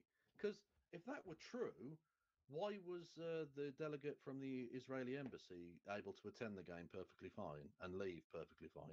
Why Why were were there a Jewish large Aston group? Villa fans allowed to come? Absolutely. Why were there? I mean, there was even a huge pro-Israel. Well, I say huge, a significant pro-Israel protest outside the ground, which was policed But very well by the inside looks of too. things. Yeah, People and they were brought in fine. Israeli flags into the ground. Yeah, there were those two women with the Jew-S, or not the Jew, Zioness, or whatever it was, t-shirts, which is a bit fucking grim. But they were allowed into the ground, and they did their thing. And it's fine. No one really gave a fuck for the most part. I think, to be honest with you, most Villa fans were happy just to get the game out of the way and not to have their team used as a fucking political football by gobshites like this. In all honesty, I think most people in the city were happy to see it gone as well. Because let's be honest, we've been thrown under the bus by Zionists for Zionist reasons, and that Yep.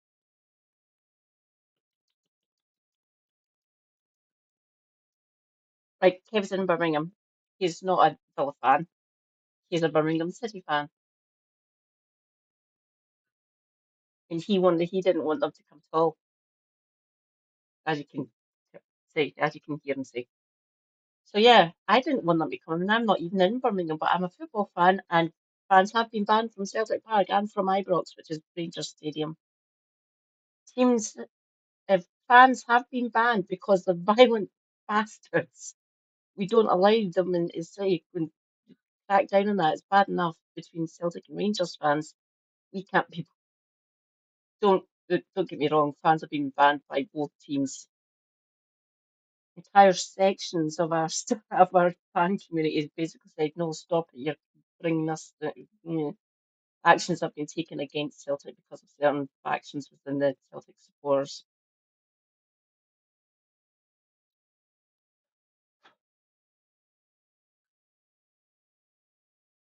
So this isn't unprecedented. Lisa, you're lying. doesn't feel great knowing that your government will not only not defend you if you get murdered by Israel, but will happily smear you for daring to be opposed to that. Brilliant. Absolutely brilliant stuff. Lisa Nandy, you are a fucking disgrace for blatantly lying and smearing the denizens of your second largest city, all In in the service of a House. foreign government.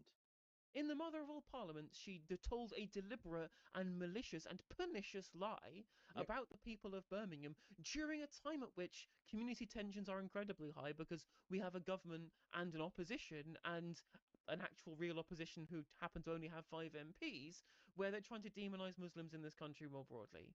Yeah. And she's just carrying on those smears to defend a foreign fucking state, and not any foreign fucking state, a foreign state committing genocide. What part of the national renewal is this? I mean, she must resign. You can't just lie to the House deliberately and at the expense of a whole community in this country. Yeah. It's one thing to lie about being ambushed by cake. It's one thing to lie about having a piss up at number 10 when you were supposed to be social distancing, right? Bad, criminal, for sure. But in terms of the actual overall impact, pretty low. Pretty low to lie about vomiting up the walls in number 10 during lockdown. Deliberately and perniciously lying to smear entire fucking parts of your citizenry at the behest of a foreign state is despicable. It is absolutely despicable. It's shameful. Hey there, if you enjoyed the video, make sure that you like and leave a comment. That helps the video out in the algorithm. If you subscribe and ring the bell, it'll let you know when I go live. I stream every day on YouTube and Twitch. You can also follow all of my socials down in the description. And if you want to support me in a more financial manner, there's a join button for membership to just 99p to be a member on YouTube, as well as a Patreon, and there's some merch there as well. And hopefully I'll catch you on the next video. Take care.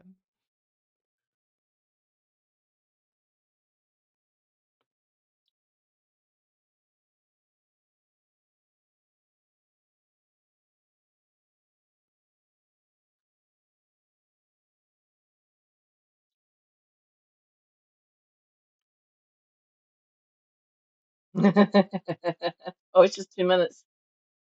Anyway, if you were wondering, like, whether Elon Musk is having a good time right now, I have him muted because I don't really want to hear what he has to fucking say. But imagine in a week where you've just been given $1 trillion. You are the richest human being who has ever lived. If you were wondering whether he's actually enjoying life, though, in any way whatsoever, he posted this at 3 in the morning. And I will always love you. An unconvincing grok video of a beautiful woman saying, "I will always love you." A thing that no human being has ever said with any genuineness to him in his entire life. So in case you were wondering, no, money does not make you happy. A certain amount of money can alleviate many of the stresses of life. But after that point, it's Well said, Mornacker, the most divorced man ever, not the legal thing, not but divorced from reality and for all intents and purposes, as far as I can tell. sort of pointless, isn't it, really? He's the saddest human being who's ever lived.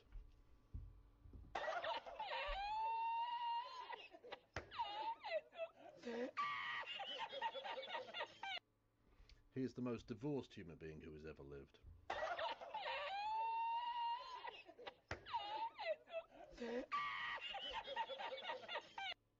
And he will die alone.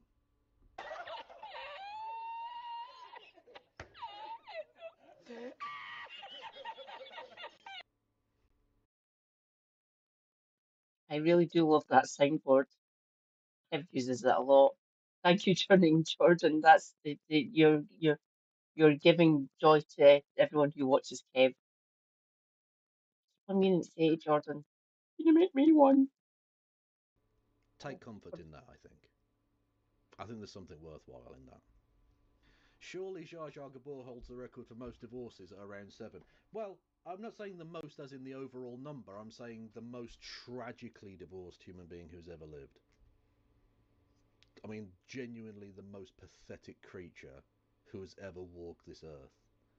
A man who has amassed amounts of wealth unimaginable and yet has the saddest life imaginable.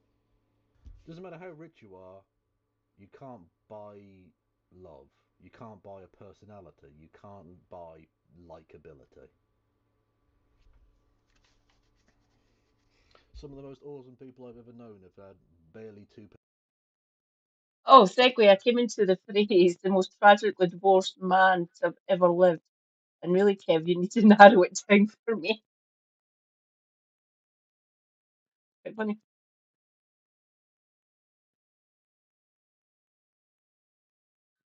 Pennies to rub together. And yet Elon Musk is a ketted out mess. Let that sink in.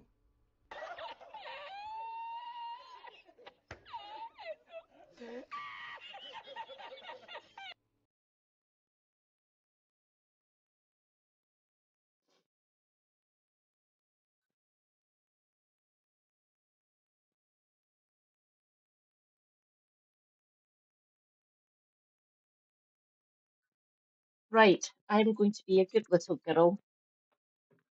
I think I might actually put on the tenner once my benefit gets paid in 20 minutes. Rejoice, comrades, your girl is getting a benefit today, and she is going to be buying BG3.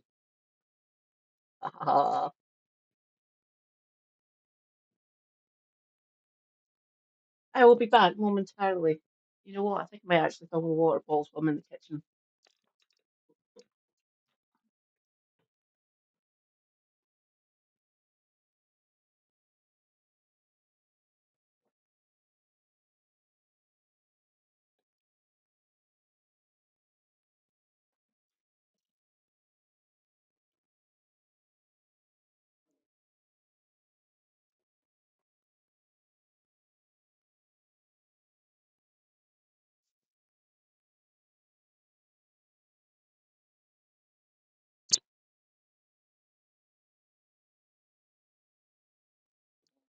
I'll be back in a few short minutes. Mwah. Minutes.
Oh,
whoops.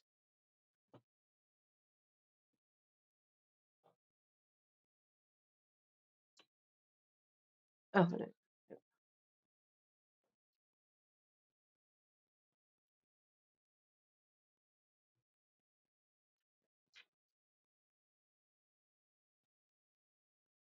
Hello.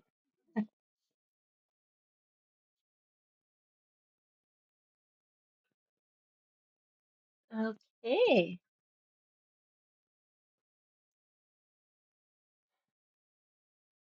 Owen, take it away, our 41-year-old. BBC is in crisis, and for all the wrong reasons.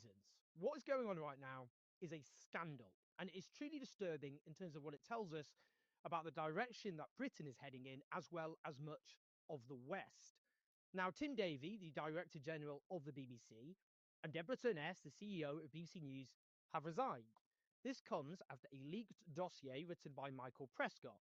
He was officially an independent advisor to the BBC's editorial guidelines and standards committee. Now, Michael Prescott is a former chief political correspondent and political editor of the Rupert Murdoch owned Sunday Times before becoming a corporate lobbyist. We will talk more about his appointment. Now, the dossier was leaked to the hard right Daily Telegraph. That's not an exaggeration. Telegraph's always been a right-wing newspaper, but like the modern right across the West, it has become more and more extreme. Now, the dossier alleges systemic problems at the BBC. The most high profile centres on the speech given by Donald Trump in January 2020 in advance of the attempted insurrection by his supporters, which attempted to illegally overturn the election results after Donald Trump lost the election. But Donald Trump repeatedly falsely claimed that they were faked, they were rigged, that he had actually won, which was a total lie. And this centres on how the BBC programme Panorama edited that speech in a documentary. But the dossier also makes allegations against the BBC's Arabic service, accusing it of anti-Israel and pro-Hamas biases, as well as allegations about its coverage of trans rights, accusing the BBC's LGBTQ desk of not covering stories raising what it describes as difficult questions. We'll come on to all of that, but let's just start with the Trump speech. What Panorama did is splice together two different parts of that speech, which were 50 minutes apart. In the original speech, he said, Donald Trump, he said, we're going to walk down to the Capitol and we're going to cheer on our brave senators and congressmen and women.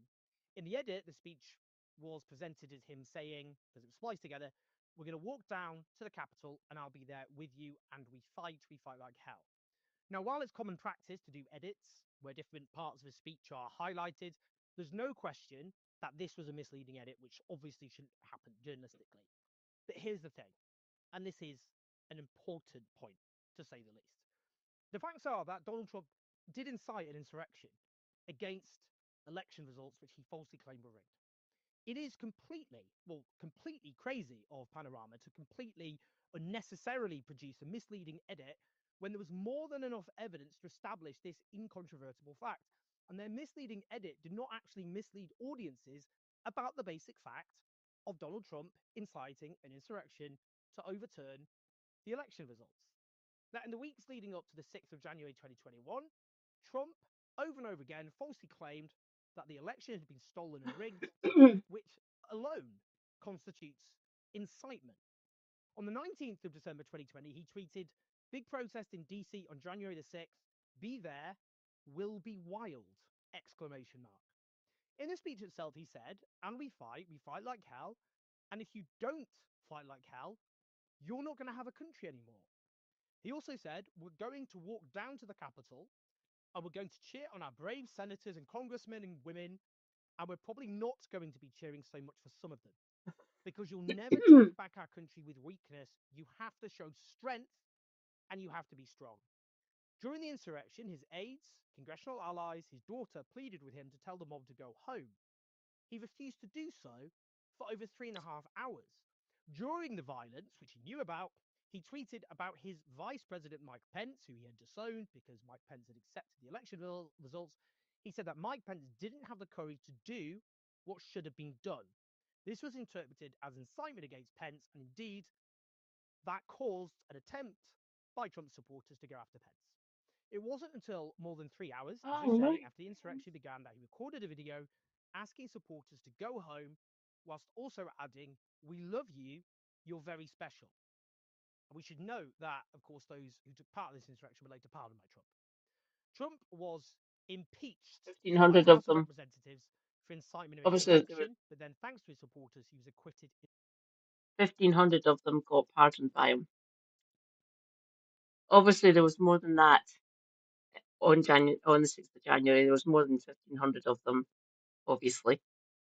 But 1,500 basically got arrested by federal authorities and stuff like that. Some of them were in prison some of them were meant to be in prison for many fucking years, and he pardoned them all.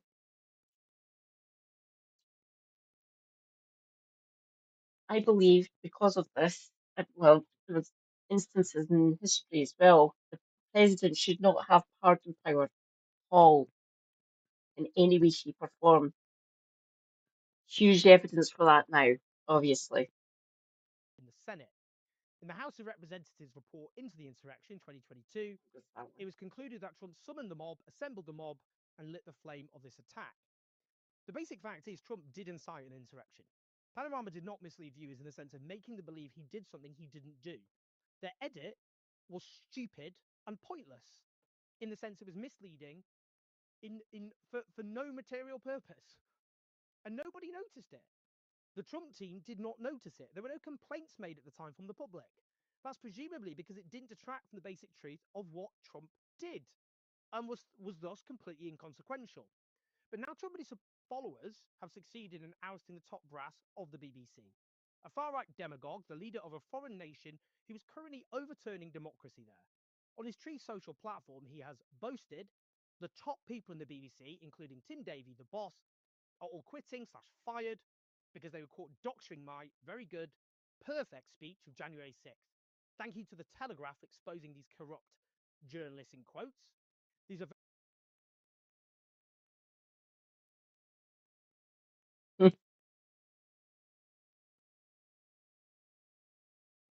No, they resigned, so they essentially quit. The position became untenable. Obviously, there's other things going on at the BBC that people should be resigning for or getting fired for, but I'm sure Owen will get onto those. very dishonest people who tried to step on the scales of a presidential election. On top of everything else, they are from a foreign country, one that many consider our number one ally. What a terrible thing for democracy. Interesting there, he says they tried to step on the scales of a presidential election. No, they didn't. This was after the election had taken place, an election he lost, which he then tried to overturn with an insurrection. That's the point. He has further posted a Daily Mail article written by the former Conservative Prime Minister Boris Johnson, threatening to cancel his licence fee over all of this, and a Daily Telegraph article with the headline, "Trump goes to war with fake news BBC." His press secretary, Caroline Levitt, has boasted about Trump successfully defeating the BBC.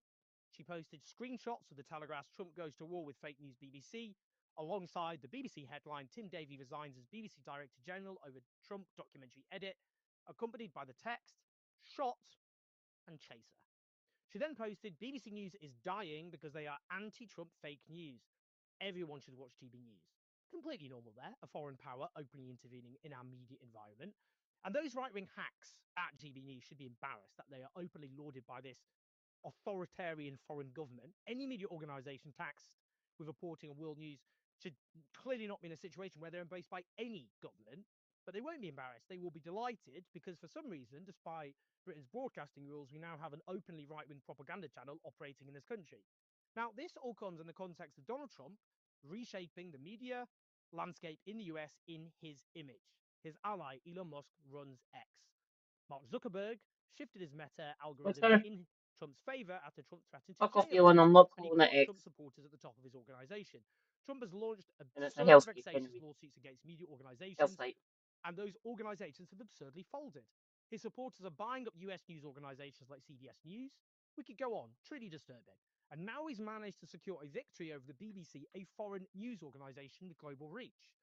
Now, the questions we need answering is, did Donald Trump and his administration intervene behind the scenes over this, contributing to the resignations of the BBC top brass?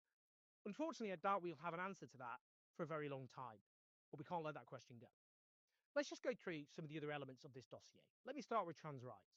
Now, Britain has been in the grip of an anti-trans moral panic for many years, where newspapers have waged a ceaseless and remorseless campaign against a tiny minority whose lives are very difficult, portraying them as would-be predators, threats to children, as depraved, as mentally ill. We could go on. Basically, all the same attacks that media organizations launched at gay people in the 1980s and 1990s. Unfortunately, this time, the moral panic has fused with the rise of hard and far-right authoritarian populism, and these movements have made opposition to trans rights a signature issue. And I should, also note that the reality that trans people go through, the abuse they face, the threats, the fear of even leaving their home, the fear of being able to use a toilet, the intimidation and bullying they receive in the workplace, in school, in the streets, erased from media coverage, including the BBC, overwhelmingly. Now, the idea the BBC has offered some sort of counterweight to the way that trans people are misconstrued and vilified in the British media is beyond gaslighting. For example, they published a piece in 2021, originally headlined, "We're being pressured into sex by some trans women." They were later forced to conclude it violated the broadcaster's standards on accuracy because it relied on an unscientific survey by an anti-trans rights campaign group called Get the L Out. That means get the L out of LGBTQ in protest at the inclusion of T in LGBTQ. Trans people, T. Now, it was a self-selected survey of 80 people to suggest that 56% of lesbians reported being pressured or coerced to accept a trans woman as a sexual partner. Clearly, absurd lapse in basic journalistic practices to even consider that some evidence that you could possibly include. They also relied on testimony from someone who elsewhere described trans women as vile, weak, and disgusting. They accepted the headline was misleading because it actually referred to alleged internalized pressure within people. Now, in actual fact, research by YouGov found that amongst lesbians who are cis, that is not trans, 68% have a very positive view about trans people, 16% fairly positive, 10% neither negative nor positive, with only a tiny number having negative views. Indeed, cis lesbians have the most positive views towards trans people compared to gay men and bi people. Bisexual women have nearly the exact same positive views, only slightly below. That's the reality Hello. of lesbian Bisexual attitudes here. towards trans people. And yet, this deceitful article was published by the BBC. I mean, this is just one example. There's also the likes of the flagship BBC Today programme presenter Justin Webb, who's done nothing to disguise his views about the topic. Indeed, a complaint was upheld against him when he said on radio, trans women, in other words, males. Now, let's come on to Palestine. The report focused on the BBC's Arabic news service, which it claims sought to minimize Israeli suffering so it could paint Israel as the aggressor. Now, much of these claims relied on comparing its reporting to that of the main BBC News website, which is a unbelievably fatally flawed thing to do. And I'll come on to that because the statistics do not lie. Now, there are claims about contributors who elsewhere said hateful things about Jewish people. Obviously, there should be proper vetting of all contributors. What I would say is BBC Arabic have done more reporting to humanise Palestinians than, alas, their Owen's a columnist for The Guardian, so he has to go through the editorial process and he gets checked as well because he's a journalist, a registered journalist. He's with the National Union of Journalists, the NUJ. So he goes through all these checks as well for his column in The Guardian.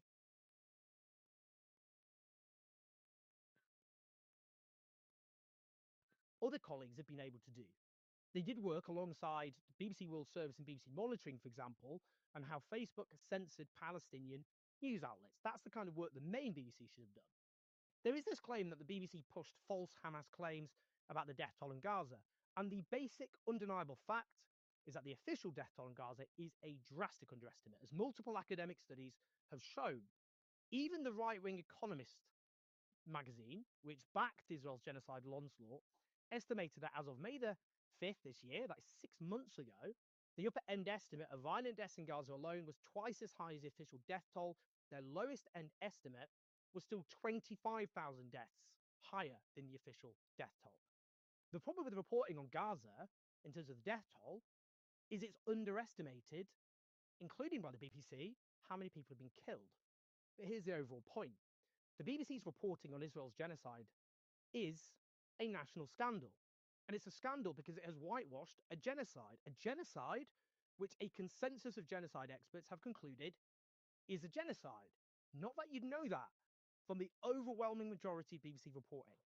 The BBC has failed to report or give proper weight to Israeli genocidal statements of intent by leaders and officials. It has failed to report on multiple Israeli atrocities.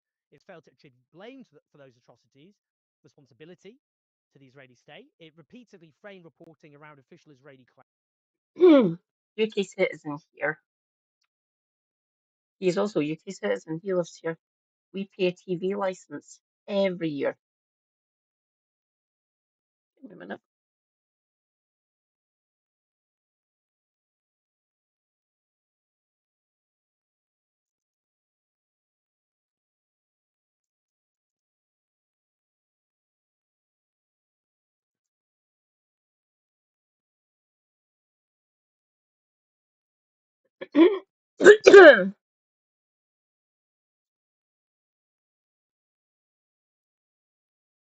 we have we have a card, so we have free payment essentially. Standard colour TV license costs £174.50 every year. A black and white TV license, £58.50, and a 50% discount is available for people who are blind. You can pay a fee in lump sum, so basically pay the £175 outright, or you can spread the cost, which is what most households do. Because quite a lot of us are poor, oddly enough. With the most popular option being direct debit, which is around £14 a month. So £175 essentially every year. And if you don't pay it, you get fined. And if you repeatedly miss paying your fine off, £1,000 fine and your 6 month sentence. So if you don't pay it, you can end up in jail. That, ladies and gentlemen, is the definition of a tax. Because if you don't pay it, you're evading it, which is illegal. It should just be a fine.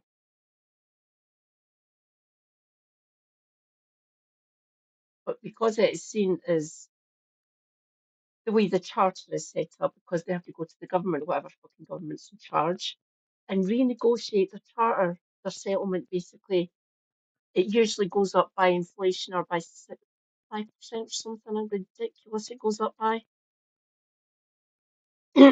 Excuse me. Sorry about that. So if you don't pay it, you could end up behind bars. Delightful.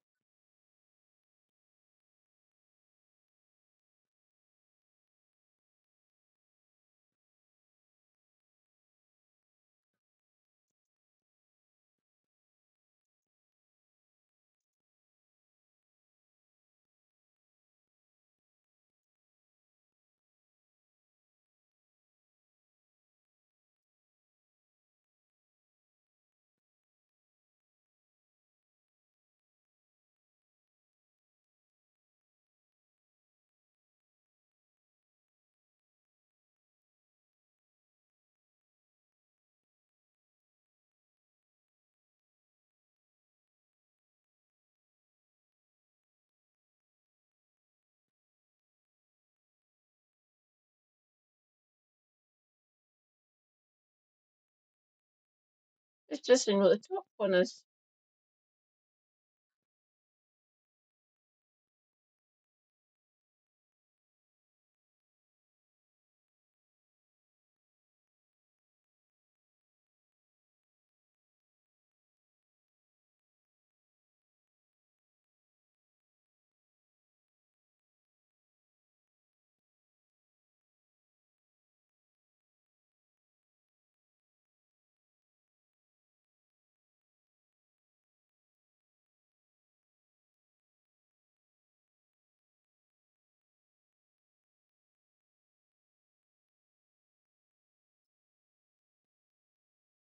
It's not telling you. What a surprise. By the way, before I moved down to Glasgow, as part of work experience when I was at college up in Perth, I got put in the district court. In my remit, when I was working there, I got put in charge of fines for TV license and fixed penalty notices, and like, basically parking fines.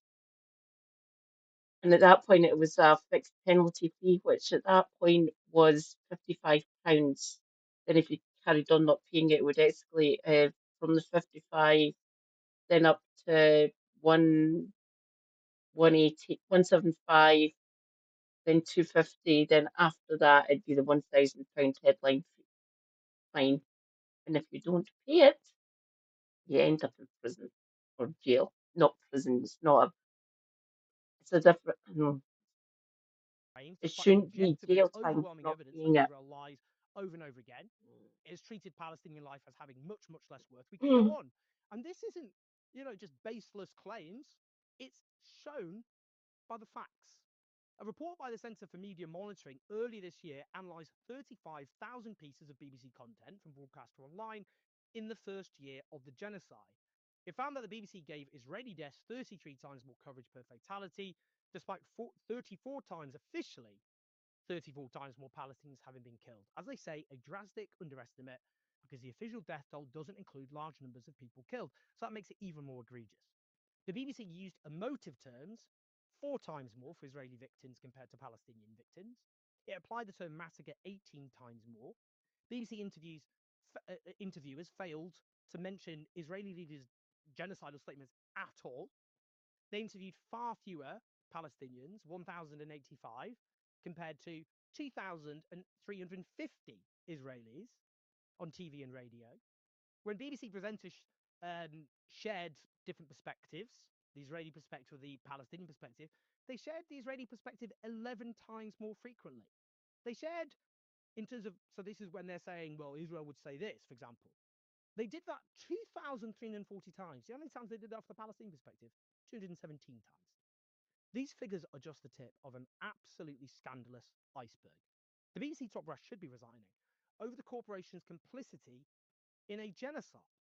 But instead, reality has been turned on its head, which this Labour government, in their efforts to protect themselves from scrutiny of their own complicity in genocide, have helped witness the role of the Culture Secretary, Lisa Nandy, who has stoked these claims. Now, let's talk more about Michael Prescott, who wrote this report. As The Guardian's Jane Martinson reports, concerns about an apparent conflict of interest were raised when Johnson appointed Prescott to advise Ofcom over its new chair 4 years ago. Prescott, whose PR firm Hanover was involved in advising media companies such as Sky, has also been described as a friend of Robbie Gibb, a former Conservative government head of communications who joined the BBC board after helping to launch the right-wing news channel GB News. However, Prescott was allowed to continue in that role, and a government spokesperson said on Prescott's behalf that the appointment was fair and open and there were no conflicts of interest. He was later appointed external advisor to the BBC Standards Board. Gibb himself is understood to have written a long and critical note about BBC coverage to the board in early September, a few weeks before Prescott. BBC sources tell me that the chair, Samir Shah, immediately ordered Peter Johnston, the director of editorial complaints and reviews, to work on a response, and a briefing was discussed at the board on the 16th of October. Let me explain who Robbie Gibb is. I spoke about this early in the year, so apologies for repeating myself, but this is the background as I described earlier this year. The brother of a Tory minister who joined the BBC as a political researcher after he graduated before becoming Chief of Staff, the Tory Shadow Chancellor Francis Maud. He then returned to the BBC's deputy editor of the flagship current affairs programme Newsnight, then became the editor for BBC political programmes such as Daily Politics, where he worked closely with the main presenter, Andrew Neil, then chairman of the hard right Spectator magazine. He then went off in 2017 to become director of communications for the Tory Prime Minister Theresa May. He then returned to the BBC, joining its board. He was singled out by the likes of former Newsnight presenter Emily Maitlis, who said he was an active agent of the Conservative Party. He was shaping the corporation's news output by acting as the arbiter of BBC impartiality. In 2020, he led a consortium to buy the Jewish Chronicle, a newspaper, rather than doing what is vitally important, offering media representation for Britain's Jewish community, has acted as a zealous cheerleader of the Israeli state. And we should also add, as Jane Martinson added there, that he helped to found GB News, a right-wing propaganda channel. On Friday, The Guardian reported the following. Sources have told The Guardian that Gibb was instrumental in the appointment of Prescott as an advisor to that editorial committee. They've previously been reported as being friends. Prescott left his BBC advisory role in the summer. Boris Johnson said the idea that there was an effort to undermine the BBC's leadership was complete and utter bollocks. The Guardian also approached Gibb for comment, who referred them to the BBC, who said the BBC board has made up. Please remember, Boris Johnson is a fucking liar. Many times over. We have the evidence for this.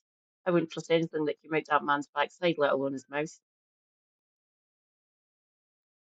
13 members, 5 of whom were appointed by government, including Sir Robbie Gibb. The Editorial Guidelines and Standards Committee is not involved in day-to-day output. It looks at editorial matters post-broadcast, including complaints. The editorial advisor roles were advertised externally as part of the BBC's open and fair competition process, and Michael Prescott was interviewed by a panel of board members who made the collective decision to appoint him. The Guardian further note that Gibb was on the 4-person panel that interviewed Prescott for the role. In Prescott's dossier, he's quoted as saying, "I've never been a member of any political party and do not hold."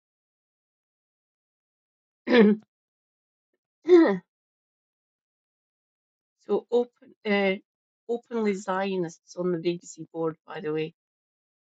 Delightful.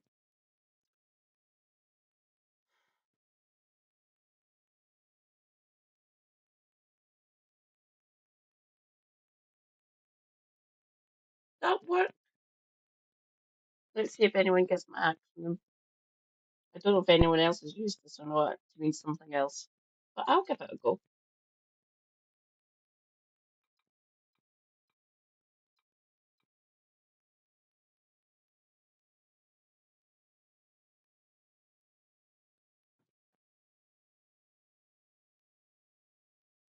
Any hard and fast views on matters such as American politics or disputes in the Middle East. My views on the BBC's treatment of the subjects covered below do not come with any political agenda. Here's what we do know. The BBC's Director General, Tim Davies, is a former Conservative activist. The political reporting of the BBC, as well as reporting on Israel's genocide, is a travesty. But for the likes of The Telegraph, and for Rupert Murdoch's newspapers, and the Daily Mail, the very existence of the BBC is an affront. They want to get rid of it altogether. Now, strikingly, according to David Yellen, the former editor of The Sun newspaper, the fall of Tim Davies is a victory for populists, for cabal of toxic plotters with links to the BBC board, who designed and executed a coup and a circular firing squad in the UK press. It is not a good day for our values or our country. And meanwhile, the pro-Israel lobby wants to ensure that the British media is universally and unapologetically pro-Israel and to stigmatise any deviation from that. They are now celebrating what has happened because they are using all of this to promote the idea that the BBC is somehow anti-Israel in defiance of all the facts and statistics. The ousting of the BBC top brass on these terms is nothing to celebrate. I wanted these people gone. I'll take Deborah Turner, CEO, former CEO of BBC News. As BBC journalists told me, in the weeks after the genocide had begun, and there was a rowdy editorial meeting at the BBC, and she intervened to say, we have to remember that this all began on the 7th of October. And then another BBC figure intervened to say, I'm sure you didn't mean that.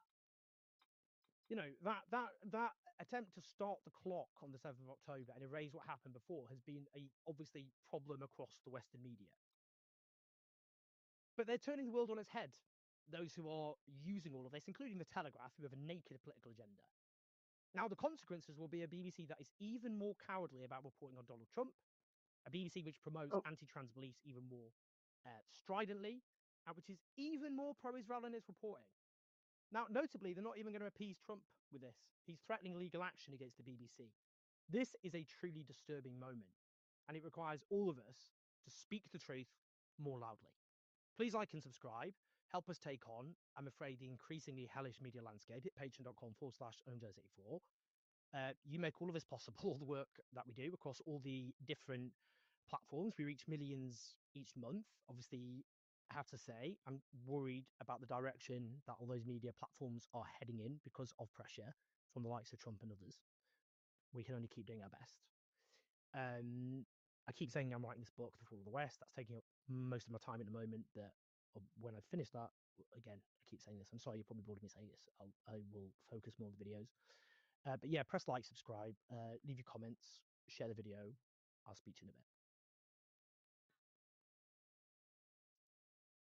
a bit. Is this kind of sharing or nicking? I have transformed this bit. Yeah, the BBC are a fucking disgrace. And essentially every British person funding it. By the way, they make more money from BBC Worldwide than they do from the TV license, like selling of properties to other markets.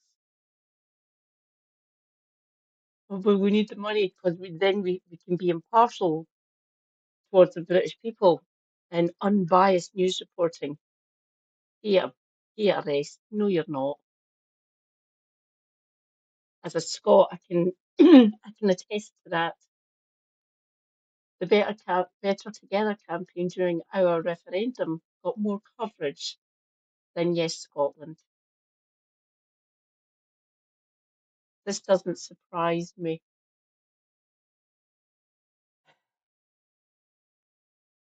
She was called Union Jackie for a reason. Sorry, that's Jackie Stewart. She was from Scotland, by the way. I don't know where Jackie is now, actually. She's probably retired at this point. Woohoo! Your girl has a benefit.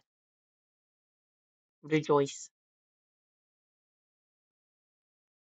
I have no idea how long that will last, though, but there's a few things that I need to buy for myself.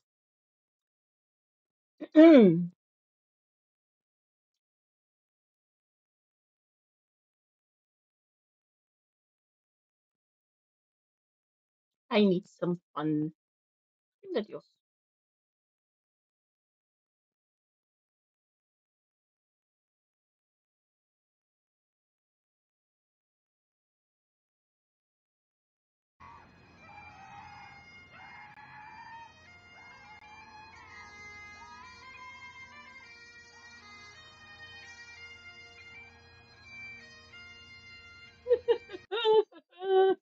You're surrounded by a vampire, a werewolf, and a chain demon. This is it. The moment I've been waiting for. I cast Greater Polycule! Do you mean greater polymorph? I do not. No. Sometimes life gives you lemons and you make lemonade. And sometimes life gives you Nazis. And you depose them before they form a radical death called ethno state. Have a glorious day.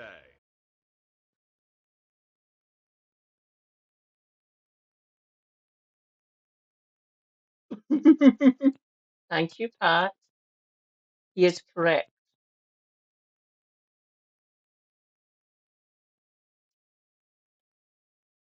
There's Gwenson in here, actually. Give me a minute.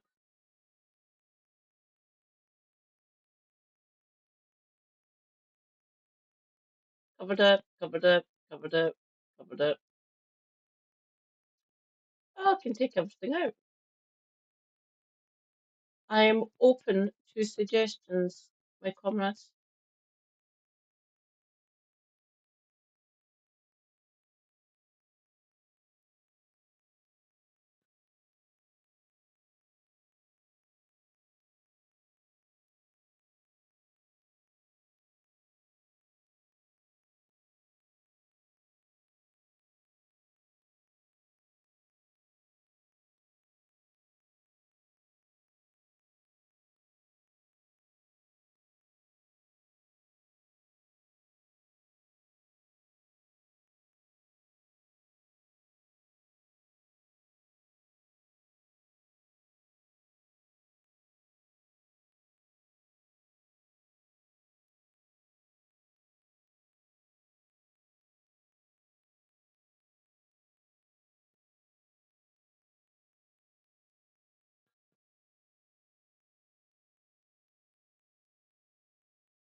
Oh God.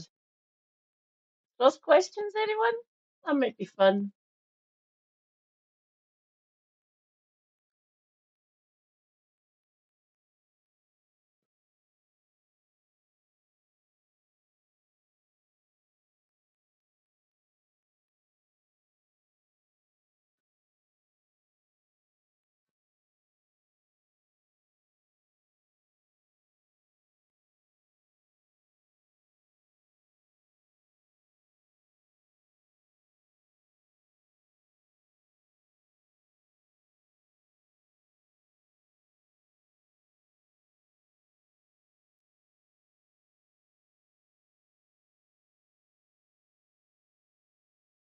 Thank goodness.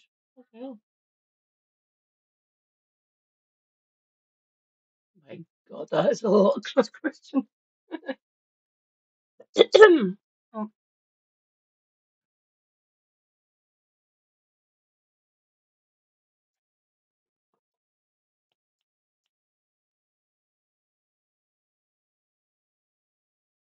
for real. Oh, here we go. Right. What have we got? Monday. Oh, 9, 8, 7, 6. Wednesday.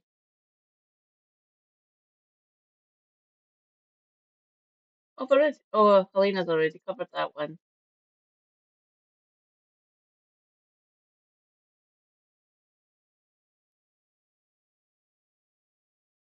Okay, why not? Ian's back.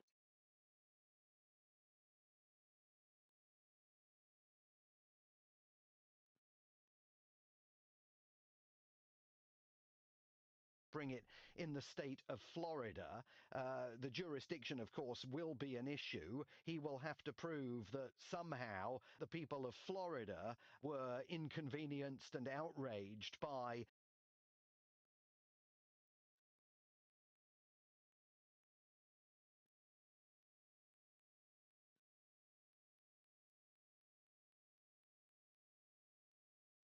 For LBC, I'm Tim Daly. This is LBC from Global, leading Britain's conversation. Cross Question with Ian Dale. Hello, a very good evening. It's 8:02 on LBC. Welcome to Monday's Cross Question. On the panel with me, to my left, Sian Berry, Green Party MP for Brighton Pavilion, the former leader of the party. To her left, Lord James Bethell, Conservative peer, who's a former health minister. To my right, Lucy Harris, former Brexit Party and Conservative MEP, and a former Conservative Special Advisor. Next to her, Matt Stadlen, political commentator. He's the host of the podcast 20 Questions With. We'll ask him about that a little bit later. It's your chance to ask our panel any question you like about the great issues of the day, whether they concern the BBC or not, and leave it entirely up to you. And of course, you can text us on 84850. You can WhatsApp us on 0345 6060 973. We'll have your calls on that number. And do watch us on Global Player or the LBC YouTube channel. Call 0345 6060 973. Tweet at LBC. Text 84850. Cross Question with Ian Dale. This is LBC.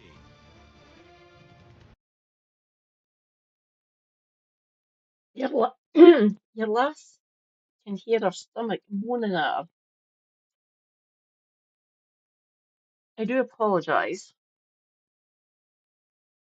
I'm going to get myself some toast with some jam on it. I will be back in about 4 or 5 minutes.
Ah,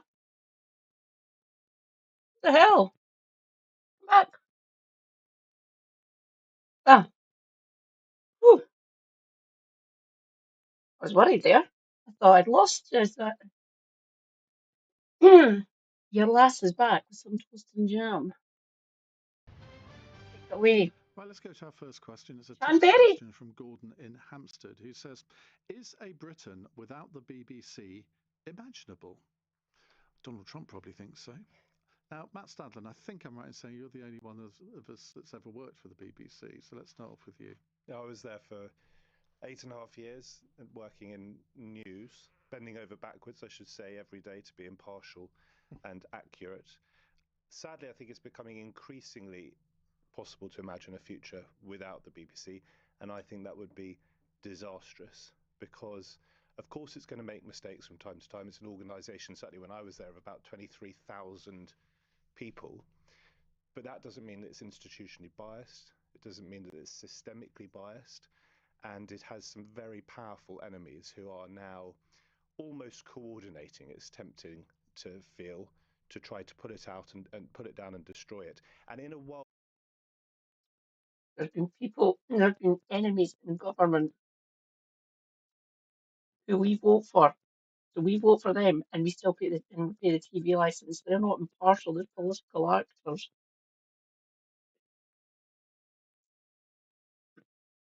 Just saying. of AI and mis and disinformation, in a world where one of the most powerful men in the world BBC's done is that. Elon Musk, who himself has shared at least misinformation and arguably disinformation. I think without the BBC, our democracy in this country will become even more challenged, even more threatened than it already is. When you look at the disinformation and you look at that promo that Clive Myrie does for virtually every night on the BBC about disinformation and why the BBC exists to eliminate disinformation, and then they're caught out doing what they did on Panorama, that rather undermines the argument, doesn't it? And you can say, well, it's one person, but there weren't editorial controls there to make sure that sort of thing didn't happen. More than one Presumably person. there were Ian. controls, and as far as I could see when I read about this, I think it was actually produced, that Panorama, by an independent television company, which I find very surprising because I would have thought that sort of program should be done in-house, where producers are imbued. Certainly when I was there, Panorama was in-house. So did I, but I thought it was produced by an external company. I may be wrong about that. That's what I think the Gaza one was. You're right on that. Okay. The broader point is, how many reports, how many documentaries, how many programs about Donald Trump before his first term, during his first term, after his first term, and during so far his second term has the BBC broadcast, produced, put out? Thousands, if not tens of thousands, online, on radio, on television. As far as I can see, the charge sheet is this single documentary, this single clip in a documentary. It was a bad mistake. It shouldn't have happened. The BBC should have been far quicker to come out and apologise for it. But the idea that they are somehow out to get the President of the United States is completely farcical. If they were, we'd have a lot more evidence than that. Lucy Harris. So my perspective is that, British culture, the BBC has been part of it for such a long time. And I'm probably not going to have the opinion that many would expect me to have, but it would be a shame for it to go. However, over the past few years, you have seen an increasing amount of bias. And that's what I saw, particularly when I was campaigning during the Brexit years. I wasn't treated like the vote that won. I was treated like somebody who was derided, somebody who was not seen as on a par with the rest of the people that voted Remain. And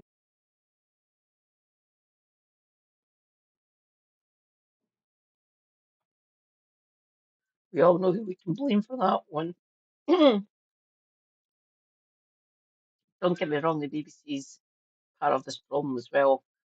Manfall got far too much fucking coverage. Far too much. Ah! Come back! Come back!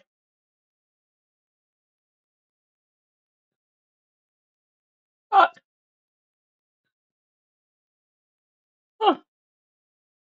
What the hell's happening here?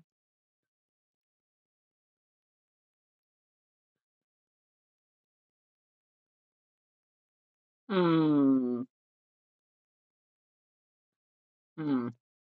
Interesting. That was precisely why I set up a campaign back in the day, because I saw that there is, whether I'm going to use the term, a liberal elite that does have a certain viewpoint and a worldview in positions of influential power within our media that do impose their worldview on others. And this is such a great example. And I would like to say that, it's not that maybe there is somebody against, with an agenda against Donald Trump. I think the issue is here that the BBC is known across the world as a trusted source of information. And if you are going to doctor a documentary on Donald Trump, the President of the United States, and a week before the election. A week before the election, and say that it's not that big a deal. We have so many other documentaries that we haven't done that. That's not an excuse. And you do have an editorial responsibility of all third parties that make videos for you. And to say that, oh, it was a third party, it wasn't our fault, that's not good enough. And if that's the standard that you hold, then maybe the BBC should be worried for its future, because there are so many others that could do it if it wasn't there. I mean, it would be a Tory government. There was a lot of pushback against the BBC, and there was some standards set, but I now think that there should be some sort of market leverage here where we do put them out to pasture and see how they fare in the real world instead of getting money direct. Okay. Sean Berry.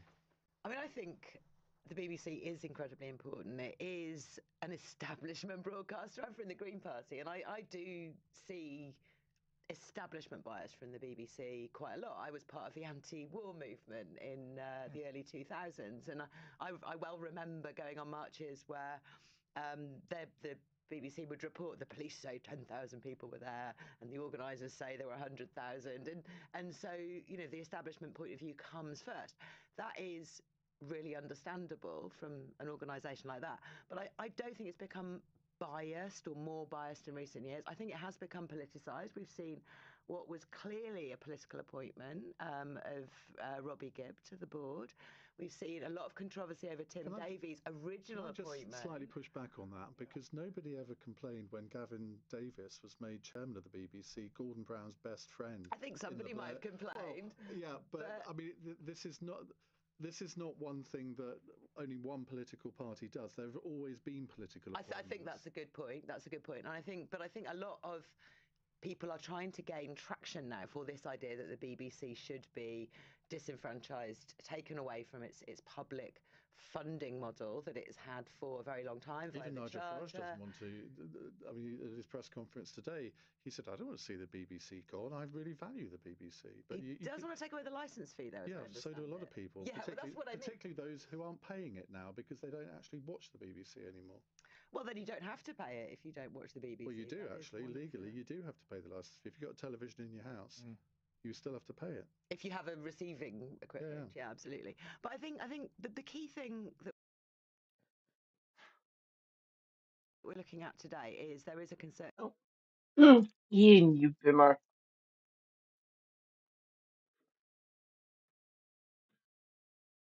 Even if I got rid of this or that to my right, telly's up there.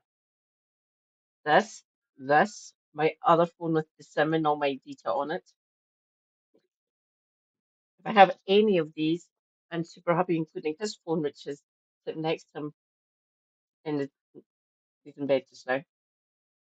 They're all classed as it doesn't matter if you don't watch it or not. If you have receiving equipment, which essentially you still have to pay. You might not even watch 1 fucking second or listen to 1 second of BBC coverage, BBC things.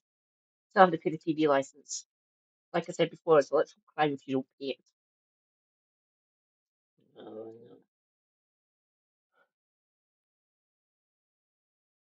This is a tricky one for me. I watch political coverage on the BBC for research purposes as well as just watching it. So,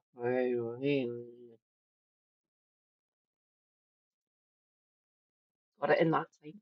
Fuck. We did that. And by the way, the only jam, there is only the one jam that you're allowed to have, raspberry, and it must be Scottish raspberries. Num. I'm down to half a jar. Sticky. Attack going on from people who are not wedded to the values of truth, of journalistic integrity, and we do know that Donald Trump is not wedded to those. We know that in America he is going after media organisation after media organisation who try to uphold those kinds of standards. The very sort of traditional newspapers in America who rate very, very highly those standards of journalistic integrity. And they've started to report truthfully on what he says. I remember the New York Times starting to say, look, he lies so often. What we're going to have to do is add the words without evidence to his claims, because his claims are reportable because he's the president of the United States. We have to report these things. But where he bases them on no facts whatsoever, we're going to add the words without evidence. And they do that quite a lot now. I don't often see the BBC doing that to him. They often report his comments in a purely straightforward way. Donald Trump has said this, and then they ask other people to give their opinions on whether there's evidence. But there is an objective truth that journalists should be seeking out, and I do believe that the BBC has that in its charter, in its values, in its objects and the things that it strives for. And I do think there has been too much politicization of some of the appointments, some of the scrutiny of appointments, some of the things that are said about it in recent years. I think it's worth defending. It's something that's a good institution in our country. James. I love the BBC, and it isn't just about the news organisation.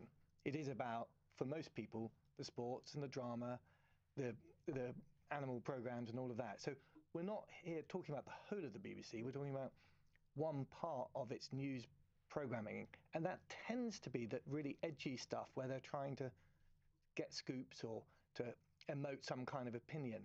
And that's the bit that has consistently got them into trouble. And I just wonder whether we should have a BBC that is trying to do that all the time, and whether this is a self-indulgence in a modern digital age. There's no shortage of places to get your news from. There's thousands of them. Not all of them are completely untrustworthy. And I just wonder whether this monoculture beer myth is really helping itself and helping the nation and helping the license player by consistently trying to get itself into trouble on big stories where, frankly, they've proved unqualified to be able to deliver what they've promised. I couldn't disagree much more with you on that, James. I go to I'm left-leaning, right? I would describe myself as centre-left. I go to the Telegraph much more than I go to the Guardian. And I want to know what's going on from that perspective. I want to know what's going on from all sorts of different perspectives, but they are perspectives. We know that the Telegraph is right-leaning. We know that the Guardian is left-leaning. We can give other examples, the Mail, the Mirror, and so forth. The great thing about the BBC is that in its bones and in its charter, it is impartial. That is fundamental to its being, and not just impartial, but accurate. Now, because, as I said earlier, it is staffed with human beings, and lots of them, wherever you get human beings, you get mistakes. What happened in this Panorama documentary was a mistake. I think it was a bad mistake, but it shouldn't delegitimize one of our... They edited it deliberately. That is a deliberate act that they done as an editorial process. Just saying. That's not a mistake. That was deliberately done that. They cut out, they spliced those two together. Not only our great British Guardian cultural listening? institutions, but also a way that we can find objective news, so far as human beings are capable of being objective, in the quagmire of mass mis and disinformation and opinion. But Michael, the problem with that very powerful and persuasive testimony for the BBC is that I personally do not share your perspective at all. I absolutely have the BBC in the same category as The Guardian. And if I am trying to find out about what's going on in the world, like you, I will do a tour of publications. And there is no way that I think that the BBC is some kind of ultimate truth, middle point, that if the BBC says it, I can lean on it. I absolutely have it in the same category as The Guardian. So wrong as to do that. The Guardian Well, does not give Michael, in the greatest respect, sorry, it's Matthew, and it doesn't give. Matthew. It doesn't give. Oh, look, the ex-Tory is basically saying, yes, the BBC has a bias and it's left-wing bias. No, no, no.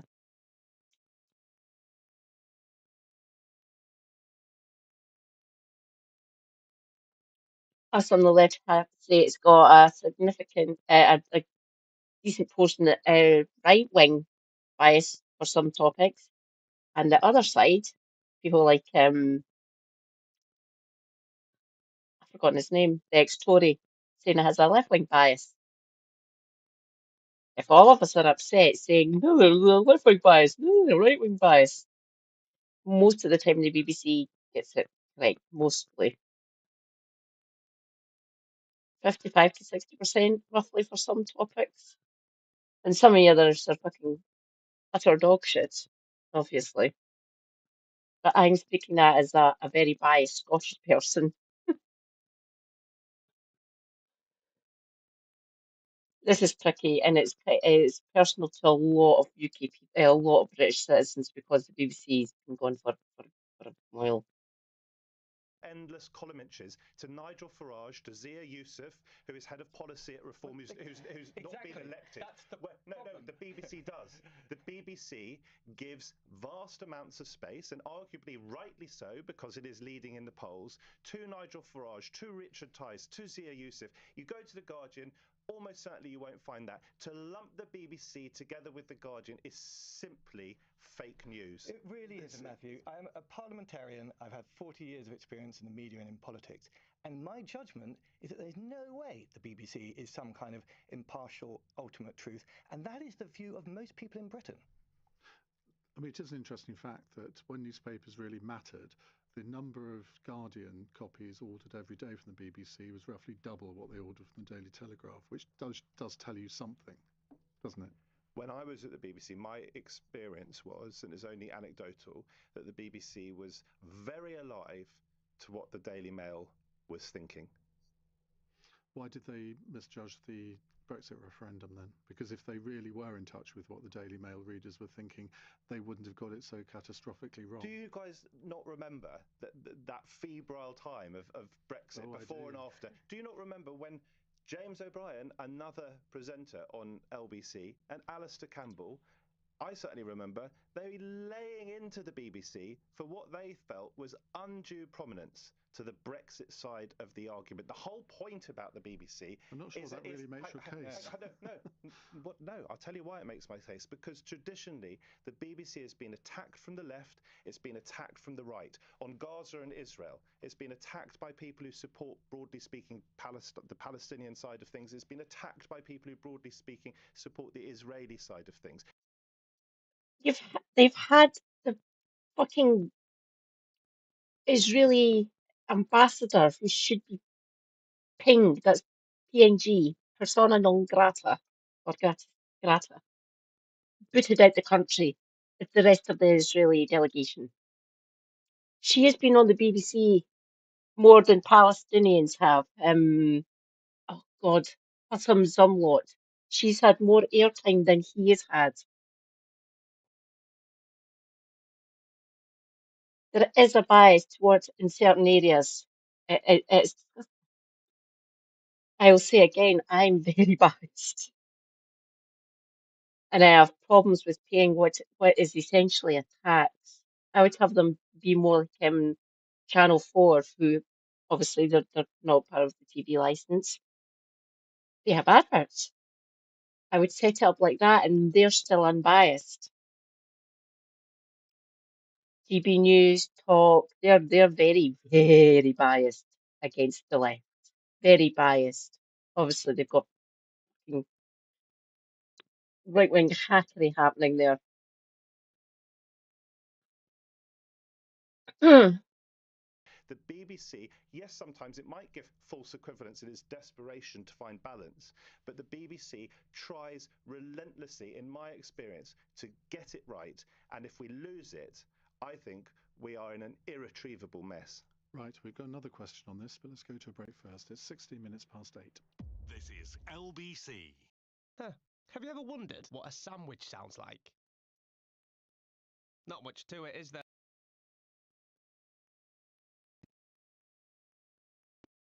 Hello, Sean Berry from the Green Party.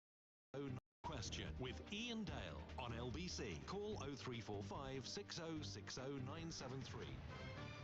18 minutes past 8. Let me reintroduce my panel. Sean Berry from the Green Party, James Bethell from the Conservatives, Lucy Harris. How do we describe you? Are you currently a Conservative? I am, yes. And Matt Stadlen is of no fixed political abode, but broadly on the left. That's how you self-described, didn't you? I'm perfectly happy as not working for the BBC anymore, not for a long time, to say that I campaigned for the Labour government. And like a lot of people, I'm mildly disappointed. Yeah, we might come on to that. We might come on to that in a minute. Right, Gary is in Glossop. Mildly disappointed in Labour?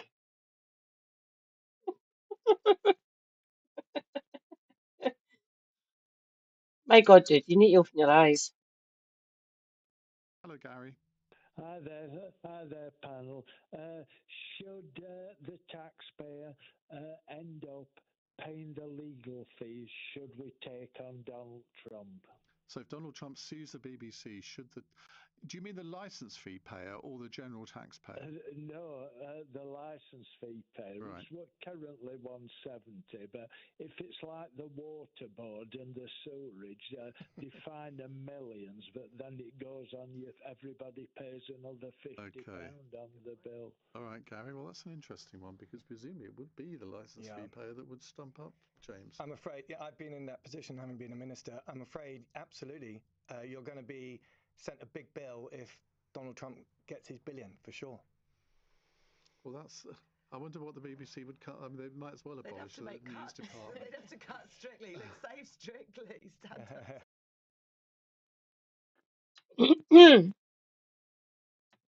I'll keep my Twitch chat going, but I'll minimize my BBC one. Calculator. Okay, let's see.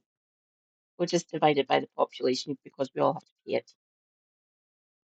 10, 100, 1,000, 10,000, 1,000, 1 million, 10, 100, 1 billion.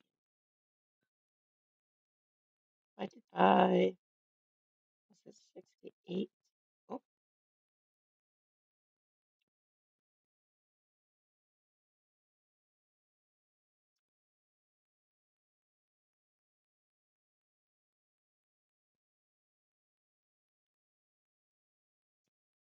Huh. So it's 174.50 a year currently for a colour TV license. And if it was to be lumped onto the license fee, they'd have to put on 1470, so it would go up to 188, 189.20 a year. If they basically done it for just charged the billion to UK citizens. Fantastic. So roughly £15 on top to give him his billion. If he says, I don't know how it actually works, how that would actually work. Are they allowed to do that? Is that within their charter? And obviously, if that does happen, the government would have to get involved. At this point, it's going to be nearly 200 quid a year by the time I'm 50. 46 for clarity. I'm going to be 47 in May, in March, not May, March, 47 next year. So it'll probably be at 200, roughly around £200 by the time I'm 50. I believe that was my guess. That is my guess, really, because I'll just keep on going up every year. It usually goes up by like £4 or £5, usually. Just to return to what I was saying earlier, I've done my research, and that at least according to BBC News, if indeed we can trust BBC News, which I think we can, it was produced, strangely, that panorama, by an independent television company, and I am opposed to that. I hadn't known that before. I think issues as serious issues as, of course it does. I'm just saying that in order to avoid a repeat of that sort of error, I would suggest that the BBC takes in-house as a matter of urgency anything like Panorama. It needs to be done in-house where people are imbued with We the should bring values. Question Time in house as well, because that's got real issues with balance at the moment. Yeah, well, you and I would agree on that, but possibly not from the same point of view. Sean, what about should the licence fee payer have to end up paying the BBC's legal fees? I mean, that is the thing that everyone wants to avoid. We've seen the really fulsome apology today, and I think pulling the thing off air, apologising for it, ought to minimise the amount of damages that end up being paid. But yeah, this is a real risk. The man does sue everybody in sight all of the time, and he's done the same. Does win sometimes. And he declares it. He declares that he wants to drive a media organisation that's annoyed him out of business, and that's probably what he's trying to get at today with the BBC, and we'll see. But yeah, it would mean massive cuts at the BBC in order to not put that onto the licence. So if there were massive cuts, which bit of the BBC would you happily cut? Oh, good question. Actually, not much. I mean, no, that's a real public service, making sure that the lesser sports get some coverage. It's really important that we have good dramas and entertainment made in this country, that the BBC upholds those kinds of. But they are being made by Netflix. I mean, sort of, but the BBC also has a remit to reflect sort of daily life in the UK. I've seen some of the Netflix Christmas films where somebody visits the UK and it's nothing like the UK. We do need to see people's real lives reflected back on us in documentary, in drama, and that's part of what the BBC is about. They shouldn't have to cut back on any of that. Lucy, have I got news for you? I mean, it's not funny anymore. Ian. That's not nice for Lewis Goodall and my colleague who was on sorry, Friday. It's just not funny anymore. And I went off it a long time ago during the Brexit years when Brexit lived rent free in Hislop's Head. And hello, Rejoice. I have someone in chat. Hello, the Garden Kitten. Welcome, welcome. I'm MadCat79 Scotty Eye on Twitch or Katie Marshall 4340 on YouTube. I am a Scottish disabled Marxist streamer. I talk about health and disability issues and politics. We are currently watching Cross Question, and we're talking about if Donald Trump sues the BBC for basically doing something daft to the documentary they done on him recently. Well, I can't remember when they actually done that documentary. Super Hubby watched it. I think I was sitting here streaming or playing one of my games, or maybe doing research. Should taxes pay the BBC legal fees? Should the president sue the BBC for basically editing part of their documentary about him? I just worked out if they were to do that and cave to him and basically give him the £1 billion, it works out at the British population, because you have to pay it. Everyone that lives here has to pay the TV licence, unfortunately, even if you don't watch or listen to one iota of the BBC coverage of anything. It would put £14 and 17 pence on top of our already £174 and 50 pence TV licence that we pay every year.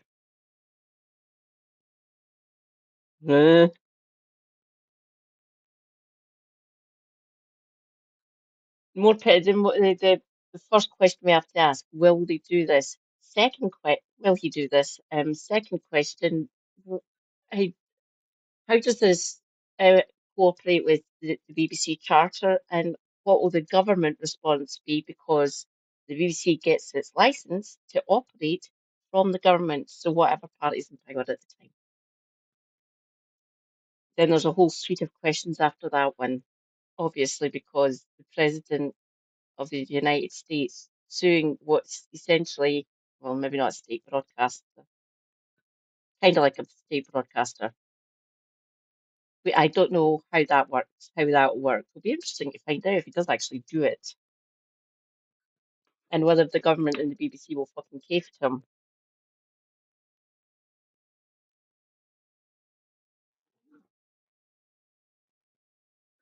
But we will find out. Welcome, welcome. Feel free to ask me anything you want, and if you have any suggestions, carry on. So this is Lucy Harris. She's an ex-Brexit party, so she used to be in the Brexit Party, which was previous incarnation done by, I hate saying his name, Nigel Farage, who's the leader of Reform UK. So she's a Brexiteer essentially. She's essentially a Conservative Tory. We've got someone who used to work for the BBC who is now a political pundit essentially, and we've got a former Tory minister who's sitting there, and a Green MP, Sean Berry. Oh, yeah, it is all madness, isn't it? Welcome to one of the most caustic timelines ever. It's fun. Ugh. I think that should be cut. It's not funny anymore. And I think a lot of their comedy shows aren't very funny, mainly because a lot of their comedians. That's enough about Mrs. Brown's Board. Matt, I don't think.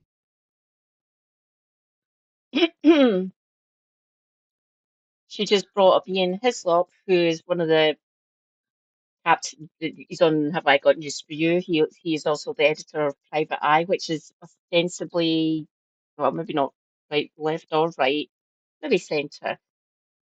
But Ian just kind of lean on the left a little bit, and on the left for many, many things. He's an open opponent to most of the governments. He just doesn't want chicanery and fuckwittery happening at political level. And he has been critical of the BBC and lots of other media organisations as well.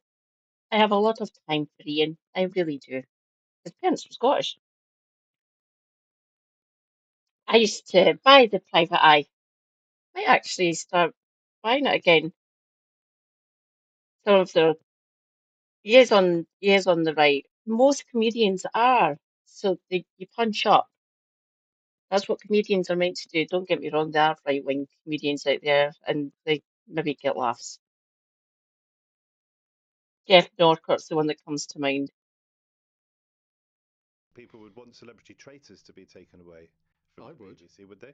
Yeah, I would. It was hugely popular, wasn't it? Yeah, but why is the BBC making a program like that? So that was slightly tongue in cheek. The more serious issue is it's quite difficult actually if you start from scratch to defend the BBC having drama, for example, because that could be taken out of house. It can be produced elsewhere. There are good arguments for the BBC doing things beyond news, moments that we can all still come around together as a nation for our public service broadcaster. My concern is news. And just to take a step back briefly from this, although the BBC did make a big mistake on that documentary, I think, in that clip, that day Donald Trump did, and he's accused the BBC of undermining democracy. He was fundamentally undermining democracy in America. Let us not forget, on January the 6th, 2021, he was encouraging protesters, not violently, he was encouraging protesters to march on the Capitol to protest against the democratic will of the people of the United States, which he refused to accept. So for him to call the BBC a democratic right, it was fundamentally undermining of democracy. Imagine if that had happened in this country. But he didn't call for violent insurrection. I didn't say he did. Which is what the panel program made out.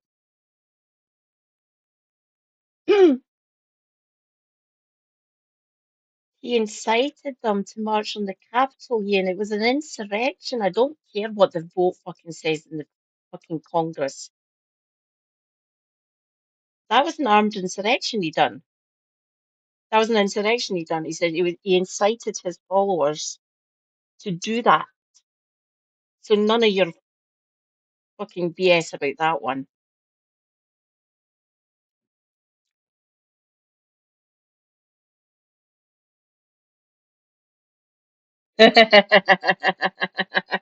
quite possibly. Rejoice, comrades. Frightful Fool Freak has arrived. Hi, good evening. Yeah, the libel laws here are fucking mental. You can be sued here in this country if part or whole of whatever you said, printed, broadcast. I could get done for libel because essentially I am broadcasting. This is a broadcast thing that I am doing here. I am not a journalist. I'm not a member of the National Union of Journalists. I'm but one lowly woman sitting in her living room trying shit at times. But if I say something against someone who is very litigious, they can sue me and take me to libel. Sue me for libel. Fun times, people. Fun times. I have to be careful. I like my platform. I like educating people about politics and what our governments and people are saying.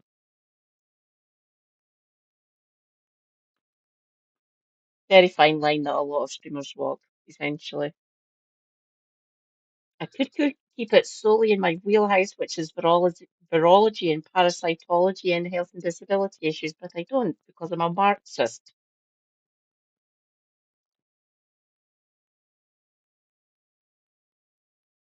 I'll talk shit about people for you. Thank you.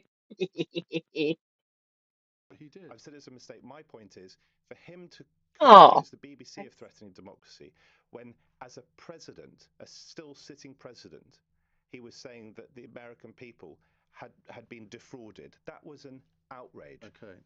Well, let's move on to another outrage, possibly, depending on your point of view. Jeff in Darlington says, how can Rachel Reeves possibly justify putting income taxes up while making it easier to claim benefits? Well, the Chancellor's given another hint today that the two-child benefit cap will be scrapped in this month's budget, saying that it is not right that a child is penalised because they're in a bigger family through no fault of their own. she actually said that. We will see on the budget. It's Wednesday the 26th, everyone, and don't you worry, your lass is going to be covering it. Can you hear me, Rachel? Be careful, some mad Scottish woman will be talking about what you say at the dispatch box on Wednesday the 26th of November. That's going to be fun.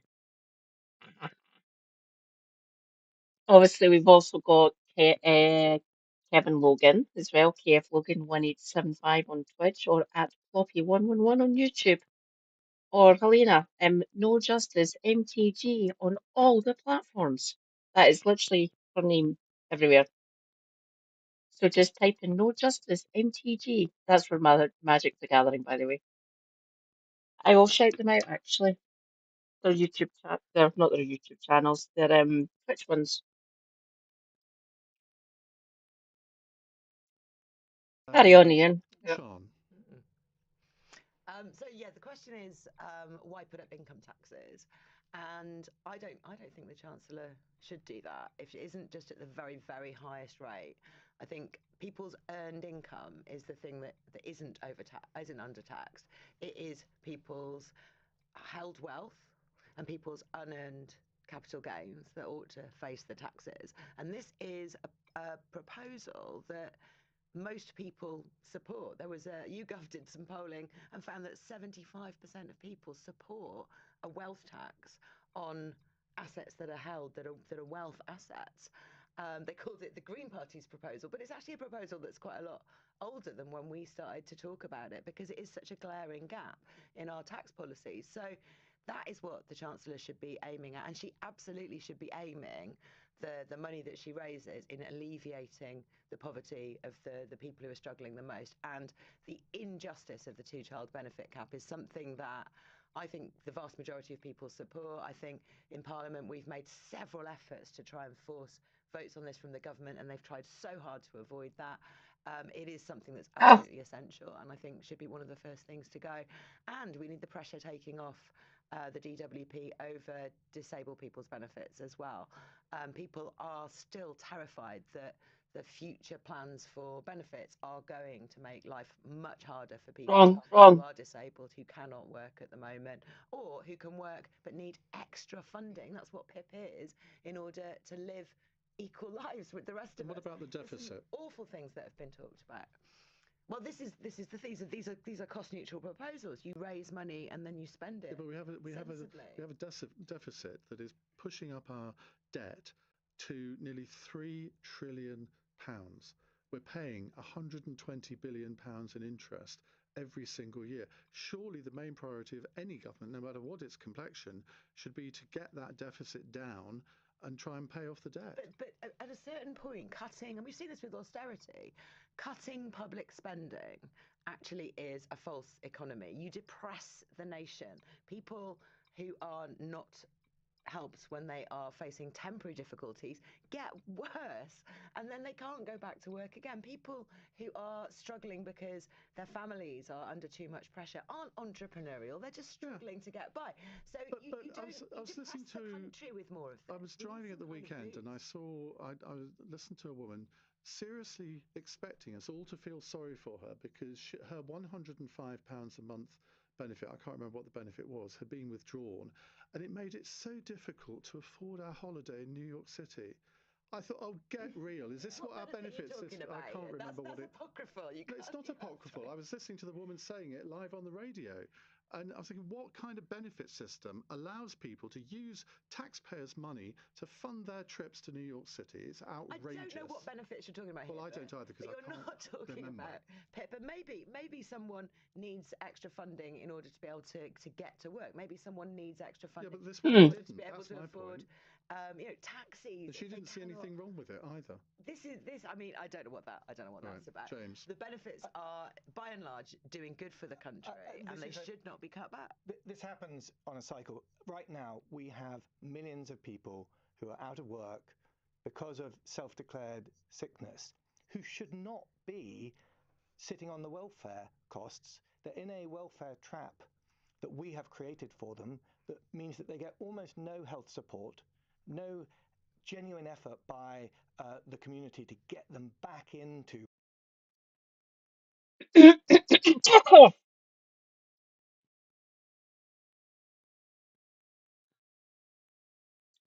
I went through the austerity government.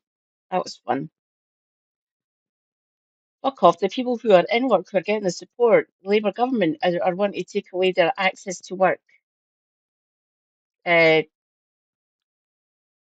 thing you can apply to. So you apply for screen filters, money to use a taxi to get to your work, other things, with specialty classes, hearing aids, things of that nature. She's wanting to cut that. That's to help disabled people stay or to access work to get into work so they can stay in work, and they use these things to support them. She wants to cut that. Good to see that she's getting rid of the two-child cap, which she should have done last year. Basically, you don't get any money after the second child. So punishing people for something that's out with their control. Fun. Justifying starving children for over a year since they've been in government, since last July. They have booted the MPs out for that, for not following the party whip, because they didn't want to starve children anymore. She could have got rid of that last year. She didn't. Probably still going to come after disabled people who are on personal independence payment. I don't know who the hell is affording going to New York on benefits. I'm on my full award for my benefit up here in Scotland, and that is nowhere enough. I've just got my passport back, and that was best part of £90 I had to pay to get that back. And the passport office fucked up. Fun.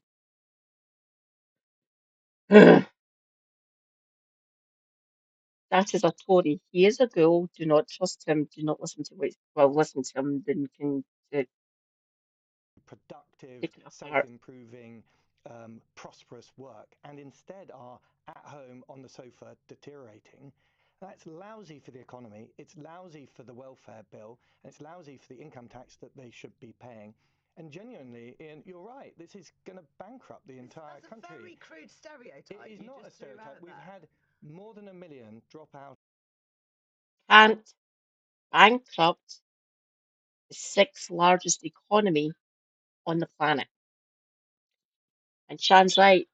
You should be taxing wealth, should be taxing people's assets more than actually taxing the poor and working class people who go out and earn a wage and pay income tax, national insurance, and a suite of other things that we have to pay for, like TV license, fucking gas and electricity, possibly a car as well, things of that nature, things that we need to go to work, maintain a household. Tax wealth, not work. And you can bring in billions a year. But as a Tory, he doesn't understand, he either doesn't understand it, doesn't like, or doesn't like it. It's more likely the second one, because we are scum to these people.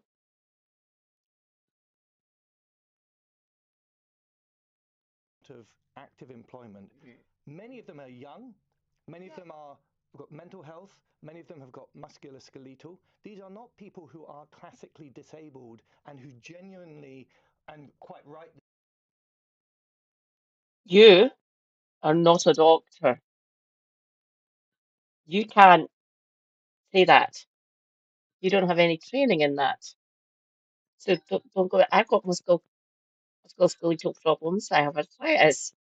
I have osteoporosis. I have a suite of metabolic issues as well. Am I not disabled? Because I think I definitely am, according to my GP and my rheumatologist. I'm disabled. Unless you're a rheumatologist, a GP, or a pain management doctor, you cannot say that shit. Okay? Need the You support of their community in order to get through the day. These are people have to go through to claim benefits. Well, quite often they have turned up at their GPs, been given a sick note, and my anger is that we don't then do anything to get them back to work. Instead, they atrophy at home, costing the country a fortune, both in terms of cash in welfare, but also, importantly, missed opportunity for them to contribute in the taxes. And you think to their withdrawing the community. benefits is the way to give? Some of us can't go back into work. It would be damaging and deeply physically damaging and detrimental to our mental health if you put people like me back into work. I have fought yous before, I will fight yous again. Just come at me.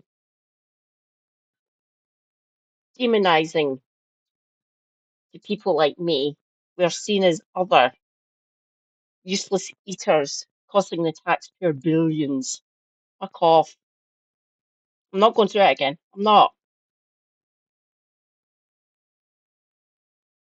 More motivation? We definitely can't continue as we can. You've got your head in the sand. Very Victorian If you think there. it's not Victorian, it is absolutely practical. And if you talk to the people involved, they are desperate for support and help. Often I'm an the MP. I see workplace. people every single week who have. You do not give us enough money. I was languishing on PIP on the basic amount of personal and the hoops you have to jump through to get personal independence payment. What the fuck? Those forms and the assessments I had to go through are detrimental to my mental health and they were difficult for me to get to physically. I keep on saying I'm disabled. I struggle to travel well. I get knackered. My joints swell up. I physically sometimes cannot move. I lie in bed sometimes crying because I'm in that much fucking agony. Sore and stiff. I cannot go back into work. So fuck you.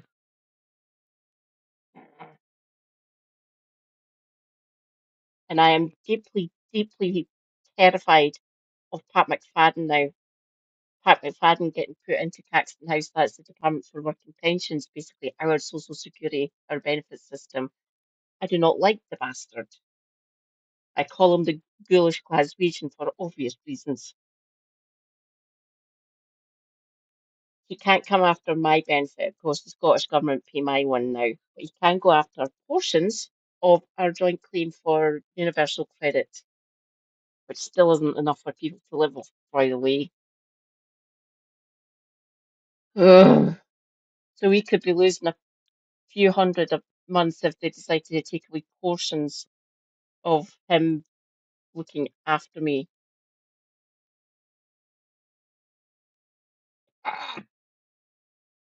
Having problems with the benefit system. Yes, because it's completely overwhelmed with millions and millions of people. The welfare bill and the quantity of people now who are dependent on the state in order to cover their costs has grown out of control, and it genuinely will bankrupt us. The NHS, I don't think, is doing No, a it good won't. job of keeping people healthy in the first place. And we are not doing a good job in terms of giving people the skills, the education, and the problem support that they deserve.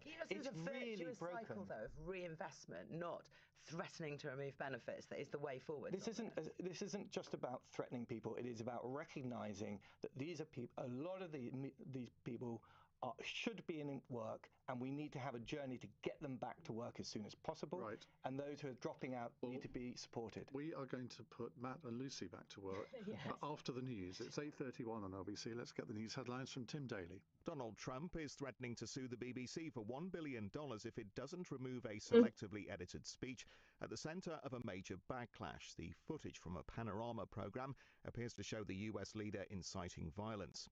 The Home Office has begun deportation proceedings in the case of Julia Van Delt. She was caught in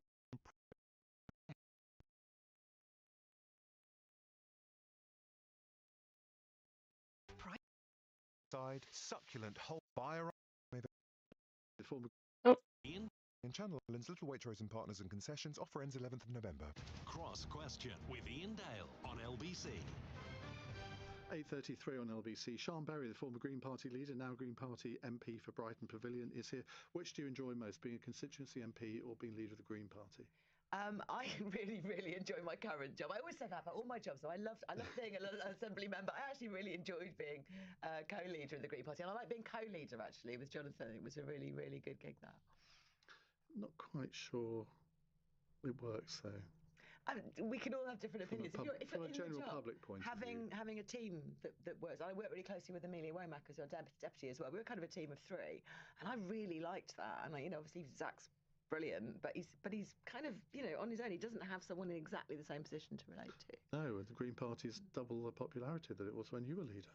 He's got so much energy. How jealous are you, Sean? Have you not seen those? He does so much. I couldn't do what he's doing right now in terms of media stuff. Right, James Bethel is here, Conservative former Health Minister. Lucy Harris is former Brexit Party and Conservative Party MEP. And Matt Stadler, political commentator, host of the 20 Questions with podcast, which kind of does what it says on the tin. Who's your latest victim? Actually, today I interviewed Stephen Finn, who is a triple Ashes winning England cricketer. He's about to go and cover the Ashes in Australia. We all hope we win, unless you're Australian, of course. But I just love the variety of it. I've got Ian Hislop on soon.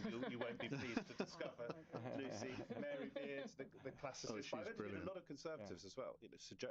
Sir Jeremy Hunt, Sir Jacob Rees-Mogg. They all seem to have knighthoods these days. Sir John Redwood, because I like talking to people.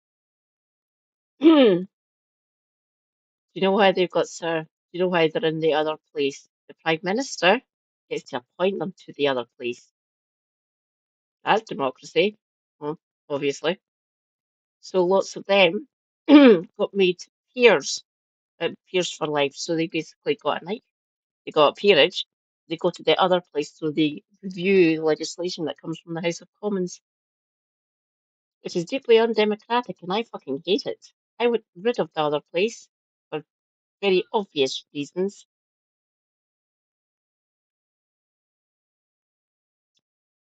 Kenny Jones? As far as I'm aware, I'll need to ask Helena this. As far as I'm aware, there is one green peer who is Jenny Jones, and that is, I think, I can't remember if there's another one. It's mostly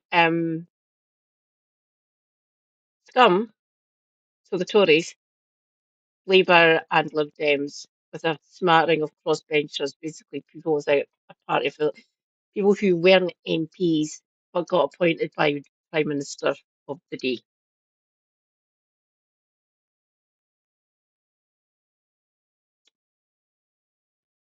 I will say again, this is the mother of all parliaments, apparently. Republican as well, by the way, smaller. I won rid of the monarchy. I'm one of those scared of Republican anti-imperialist type people. So I can't be trusted, apparently. Get wrecked. People with different views to mine. Right, now let's go back to the question which we didn't have time to put to you before the news. Jeff in Darlington, how can Rachel Reeves possibly justify putting income tax up while making it easier to claim benefits? Matt? I think if Labour break their central manifesto pledge on raising one of those three taxes, arguably they did so last year by raising national income contributions on insurance on employers, but they were sort of able a little bit to smuggle that under the covers. If they were to raise income tax, I find it really, really difficult to see how they win the next election, even though an overwhelming majority of this country do not. They won't win. They're currently polling in fourth or fifth place. They wouldn't even become the official opposition. The Lib Dems would. Thank you, Stats for Lefties. Fucking love it. Oh, and by the way, there's a Holyrood election in May, which your last will be covering. A Scottish Green Party member as well. So watch this space. I hope Labour, Tory and Lib Dem get a bloody nose with this one. The polling up here is looking delicious for Scottish Greens and the SNP. They're not really, they're polling better than the Unionist parties, obviously the SNP and the Scottish Greens. Because people aren't liking what this Labour government are doing and the Tories just need to be beaten into submission. Basically, we need to put in the last coffin nail so that party can just fuck off and die. It's just fun to see. I'm loving it. And I really hope that Labour get a bloody nose in the Holyrood elections. Reform might get MSPs. Which will be fun because the last time Nigel doesn't really come up to Scotland for reasons. You think he's hated or something up here? Nigel, come out to Glasgow. I'd love to talk to you.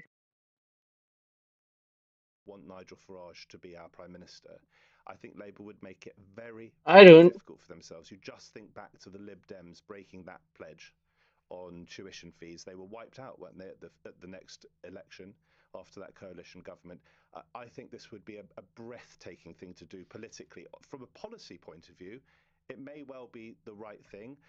I'm impressed that Rachel Reeves is brave enough to continue to commit to capital investment. I don't think nearly enough of that was done under previous governments, under Tory governments, although they might beg to differ. It is vital that we think beyond the immediate electoral cycle, or we will not get ourselves out of the economic mess we are in. Just quickly on the benefits, it is believed, I think research has shown, that if you were to scrap this two-child benefit cap, which remember Labour campaigned passionately against when they were in opposition and when it was introduced, I think, under George Osborne, if you scrap that, it will do wonders for child poverty. Now, I understand there are a lot of people who are doing reasonably well and feel they can't afford to have more than two children, and some of them might say, why should we be paying for other people's children? My answer to that is, it is not the fault of the child that they were born, and therefore I think you shouldn't discriminate against third and fourth children. It will also cost them a lot of votes because it's enormous. Well, Nigel Farage wants to scrap it, doesn't he? Yeah, well, he's got a and point, he tends electorally to pick, speaking. he tends to pick policies that he thinks are going to be popular. Lucy. I think there's absolutely no justification. I mean, it was in the manifesto that they weren't going to do it, and now it looks like they're going to do it. This is a tax on ordinary people. It's a tax on. Hmm. She should never have. They should never have put it in manifesto. Mind you, I keep on saying party manifestos are the greatest work of fiction ever written. You can believe them if you want to. I don't, for the most part. They vote on past actions, vote on past legislation with governments. I say it's a lot. It's a better tracker in my well, at least for me. That's how I track them. Don't trust what's in manifestos. Most of it's fucking garbage. She should never have put that in. It's stupid for her to. We all knew she was going to have to put up income tax. What she should be doing as well is raising capital gains in line with the base rate of income tax. Will she? Doubtful.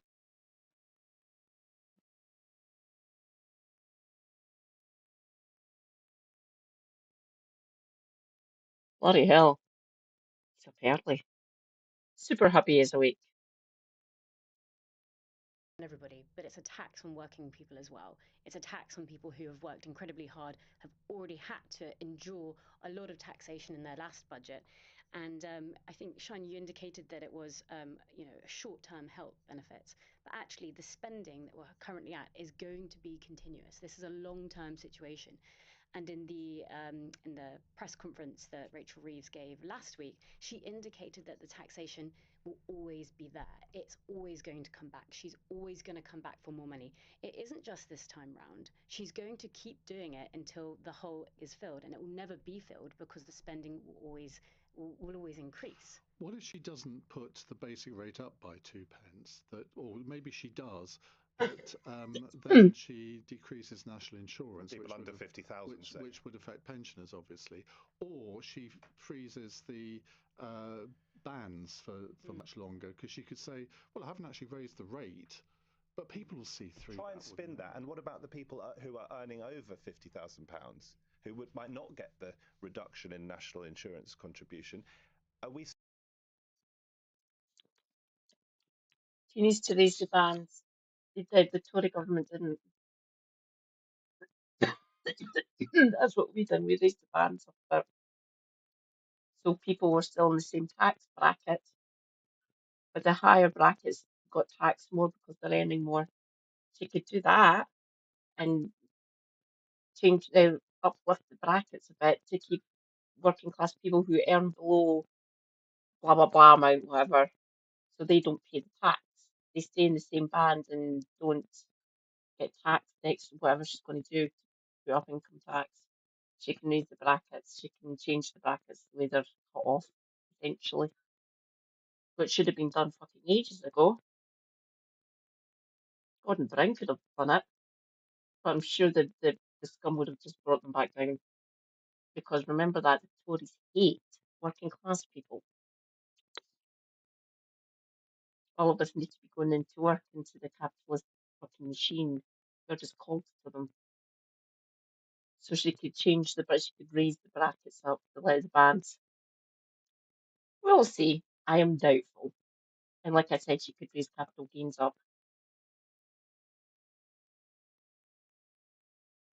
Wealth tax. A windfall tax on the energy companies.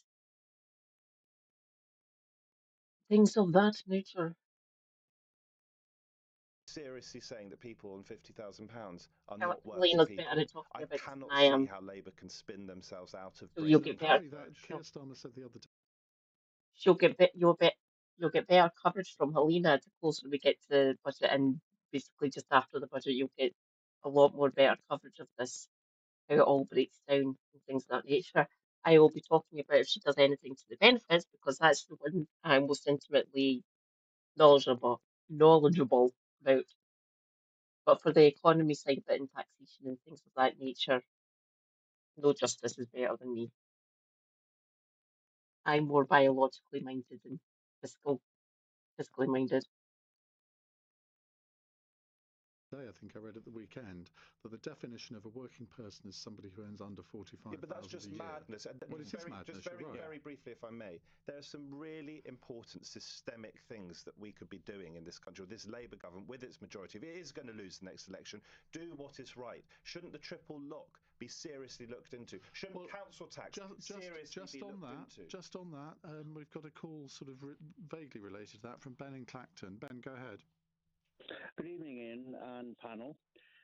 Do you agree with me that the raise in income tax and the electric car tax, which I call it, is the 3p a mile, is worse than the actual cuts to the winter fuel allowance? Why do you think an electric vehicle tax would be worse than that? Well, if you lived in a village without any transport and you were encouraged to buy an electric car by Ed Miliband, then you've done what the government want you to do, and then they come along and they destroy that by raising the 3p a mile and tax on top of that. And that's financially worse than the cuts to the winter fuel allowance. Okay, Sean Berry. I think Ben makes a really good point there, that not all car journeys are equal, and the rumour that there is, which is that electric vehicles will be charged a fee for their sort of annual mileage, regardless of where they drove or what time of day that was.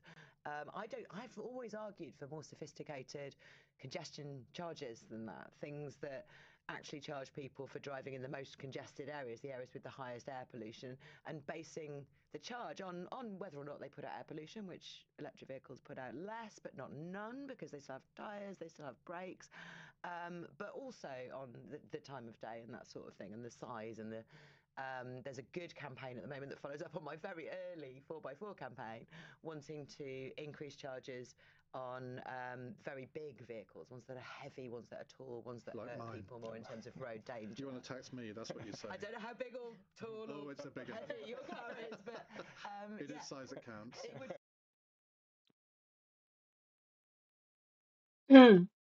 I don't know about that one.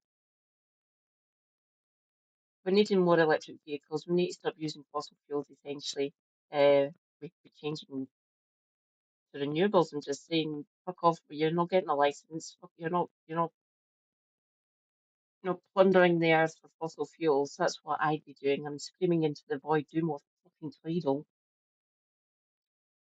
I didn't know she was going to be putting a 3p tax on electric vehicles, though, like that, per mile. Seems counterintuitive to me, really. We could be giving subsidies to actually make more electric vehicles and more charging points in the country, helping people who live in the countryside to get better infrastructure for charging their electric car. I'll say again, eco-socialist here. There's bigger things we can be going after instead of taxing people for using an electric vehicle. It would do a lot more damage if it crashed into somebody because of physics, essentially. And I think they're really important things too. So a flat per mile charge at the end of the year, I'm not sure is that clever. But don't you also think it would just kill off electric car sales? And lots of people would see it as very, very unfair, like Ben here. And people who do high mileage are more incentivized to move to electric vehicles because the difference in per mile spending now compared with petrol is quite good, particularly if you can charge at home. Do you know the best thing about having an electric car is you actually talk to people when you charge it up again, mainly because you can't work out how to do it and somebody else comes and shows you. Yeah, but it's actually a very sociable thing. People almost never talk to each other at the petrol pump. No, you see taxi drivers doing that at the fast charging. And you're all swearing together at the electric charger. Exactly, James. Well, Ian, you're right. I traded my Disco in for a Fiat 500 thanks to this massive tax break. But if I'm then charged back what I used to get from filling up my Disco, then maybe I'll sell my Fiat. Is for the uninitiated, he's talking about a Land Rover Discovery. Bombs at you without rolling the pitch at all. Well, that's what they're trying to do, though. This is rolling the pitch. And autumn. This is rolling the pitch. They've flown more kites than you can get on Hampstead Hill. You're right. I don't feel that I have been warmed up to the idea that I'm going to imminently be paying 3p a mile for my Fiat 500. It is a problem that needs to be solved. I mean, we are losing revenue that goes towards fixing the roads for which is revenue. important So to something do. needs to happen. We're losing fuel duty, right? Yeah, no, it needs to be fixed, but they do it in this clunky, like with the ID policy, this clunky way that surprises the voter. The Chancellor is going to try to persuade us that the income tax rise is to pay for the NHS. I don't think that's plausible either, because the NHS is proving to be very unreformed. And they're not delivering on productivity or on... when they came to power. It just doesn't wash, I'm afraid, politically. Lucy. Well, I was quite surprised at Sean's answer, because I would have expected that you would want to encourage more people to take up electric vehicles, and to tax them out of existence seems quite counterintuitive. Did I say anything like that? Well, I'm just saying that if you would like to, if you're okay with a tax on electric vehicles, I think it's probably, not really what you want to. No, I was talking about congestion charges more generally that would apply to all vehicles. So it's neutral. Surely that would also have an impact on electric vehicles and people's uptake of them.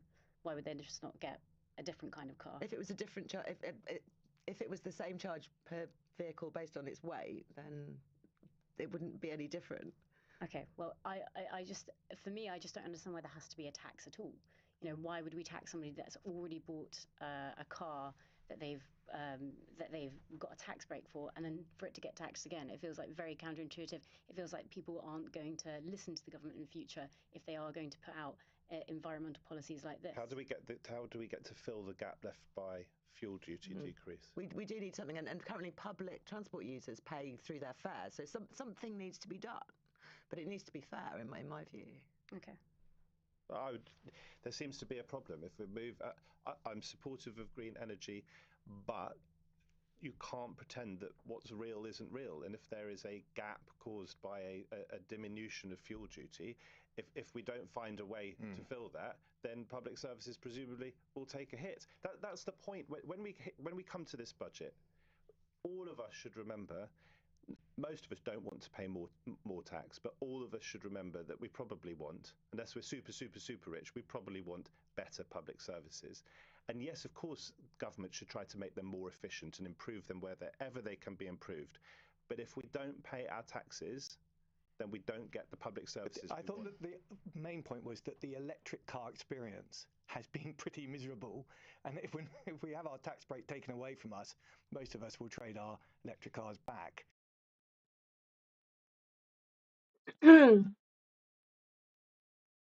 Better infrastructure for electric vehicles, please. Just saying. Public transport. Mostly good here in Glasgow, mostly. I want it in public hands like Edinburgh has for the vast majority of their buses. How do I know that? I went through to the Scottish Greens conference in October. It was good. I enjoyed it. I was knackered though. Travelling along the M8 is a trudge. The M8 needs fixed. But yeah, we could be doing investment into charging points and keeping that tax break for changing over to an electric vehicle and not using petrol or diesel vehicles. That's the way I would do it. But I'm a lefty loony, so. Which is a bit disappointing after all that effort. Right, couple of texts here. One says, why are your panel cackling like a bunch of hyenas when answering serious questions? Possibly because, unlike you, they have a sense of humour. Tony says, I want your comments on this one, Sean. Tony, as a gay man, I find Zach Polanski quite irritating. I'm a Labour supporter, but I always loved Sean. She's a legend. She worked harder, in my honest opinion. Zach just has a loud mouth like me. That's very confused. Sort of like half a compliment. I don't know.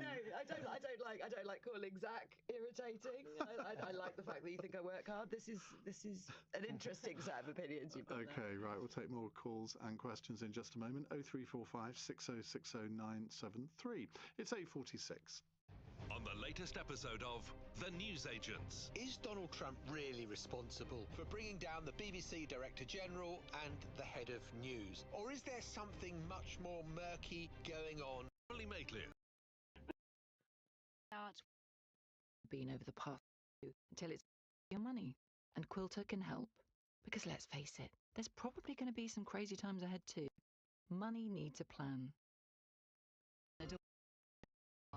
Today, £1,000 every year for career development. Ian Dale on Career development at Amazon.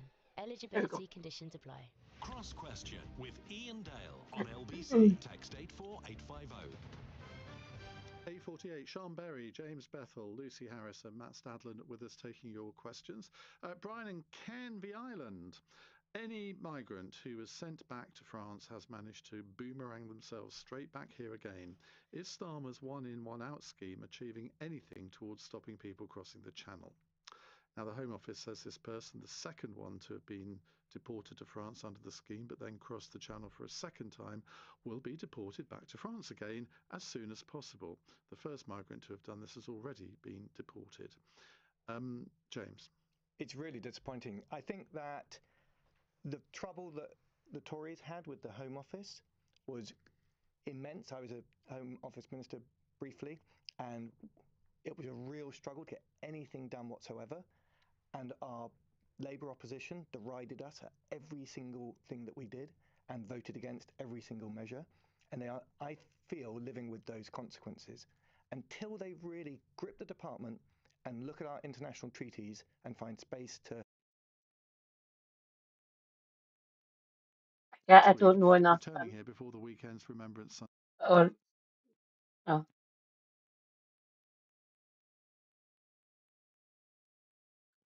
I will not talk about immigration. I will point you in the direction of Helena yet again, or Kev as well. So Kevin Logan or No Justice MTG for immigration, essentially. Or Dave Legend or DJ Mule if you wish. I'm I don't know enough, that's why I watched Helena for it as well. Conferences. Why did Keir Starmer and Ed Miliband waste their time and our money on travelling to Brazil, separately, of course?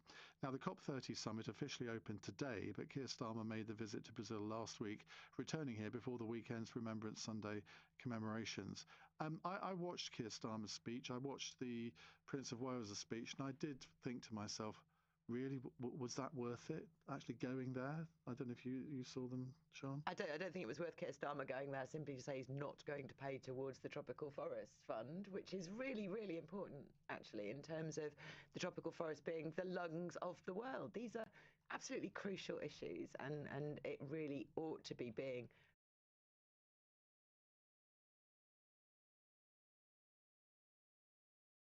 the introductory speech of that was extraordinary because it points out that we are simply creating a world which is not resilient, which is not going to be able to support people, and where millions of people are going to be displaced. I've literally got to ask 20 seconds from each of you, which I know is ridiculous, but I'm going to do it anyway. James. It's really tough if you've got big energy bills to understand why COP was a good idea for our Prime Minister to go to. Hell. Climate change doesn't stop being the crisis it is because Donald Trump is in the White House or because Nigel Farage wants to be Prime Minister of this country. It is a global crisis. It does need to be tackling. It will be painful along the way, but we can't wish it away. Lucy. If we genuinely want to tackle climate change, you have to grow the economy. So the economy must come first, and we must discuss that.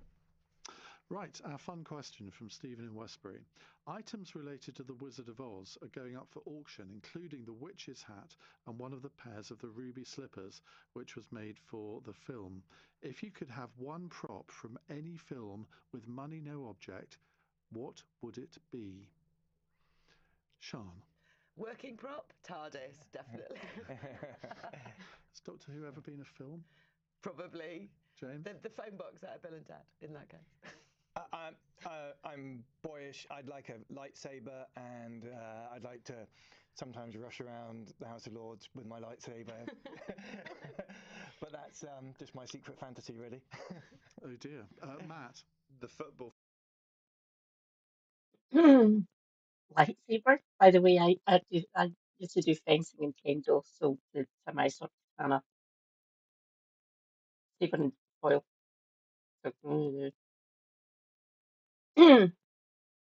Any sword ever from a film.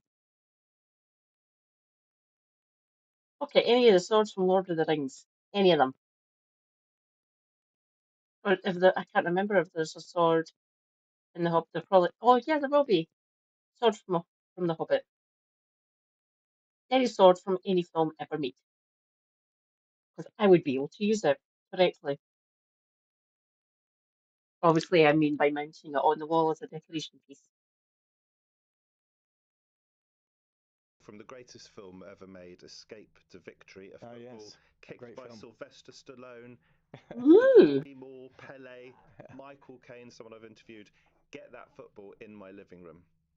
Lucy. My brain is screaming, please don't say this, Lucy. You know the dress in Moulin Rouge that she wears on the swing? It's not a prop, but I'd look great in it. I'd like one of the planes from Independence Day, the one that the guy takes up F-16. into the mothership and destroys it when he says, "Take that, mother bleep." Okay, nobody else got What a that. way to end the show. Exactly, I'm known for it. Thank you all very, very much for coming on the show tonight. On tomorrow's panel, we have Spiked Online's editor Tom Slater, the New Statesman's associate political editor Rachel Cunliffe, plus a couple of MPs, Natasha Irons from Labour and Sir Alex Shelbrooke from the Conservatives. Well, coming up in the next hour, I'm going to welcome my old friend Jackie Smith back into the studio. She's going to be here with me for an hour. No, we're not going to recreate the For the Many podcast for the next hour because I'm a serious political interviewer and I'm going to grill her on the government's policy towards skills and apprenticeships because she is the Minister for Skills and Apprenticeships. So she's got a lot to say. There have been quite a few announcements on that regard in the last couple of weeks. It's your opportunity to put your questions to her. If you are a current apprentice, how could the system be made better? How could it attract more interest, not just from new apprentices, but also from businesses as well? 0345 6060 973. Your chance to put your questions to Jackie Smith in just a moment. On your radio, on the LBC. Rejoice, comrades. You're welcome to Cross Question with me, Ali Mirage, in for Ian Dale. It's 1 minute past 8. I'm joined by my panel this evening. To my left, Steve Wright, who's General Secretary of the Fire Brigades Union. Also,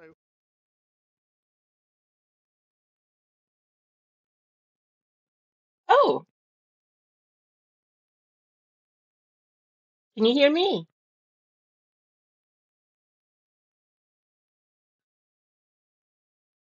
on my my right, my left. Also on my left is Rosie Writing, the Labour MP for Kettering. On my right is Kirsty Buchanan, who is a political commentator and also former advisor. I was just about to read out Sock now. Sorry. I've been going for over 4 hours and Super Hubby's awake now. Oh god. Sorry. Let's see who we can go and raid.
sorry, my bad. Wait, the writer's a wait, what the fuck? Wait, what? Oh, different writer. Different writer. Okay. I was like, what the fuck type of writer? What writer is Zionist? Oh, are you talking about the Wolf Among Us or the whole Fable series? Yeah, Phenomenon is cute. Yeah. Sure. What does she mean the fuck? Why is she acting like I overstepped the boundary? What the fuck? She's acting like I overstepped the boundary. Excuse me? Huh? Because he's so cute, yeah. So spoiler, she breaks up with him on that break, and it makes him depresso. Oh, he's adorable though. Phenomenon was clearly actually written in the female gaze because he's so cute. Dehydrated. Yeah, he's literally not a Self-care threat at is all. Yeah, good he's just care. not a threat at Take all. your meds. Stay And you're the based. bad guy. What the fuck? Fuck this game, man. I will be back later on, closer to midnight. He flies a little faster. It was very nice to meet you, 3rd Robert Robertson. Wait, so you're telling me that they can't just whatever? This is meant to just have your incel just kick into gear, right? Like this is meant for the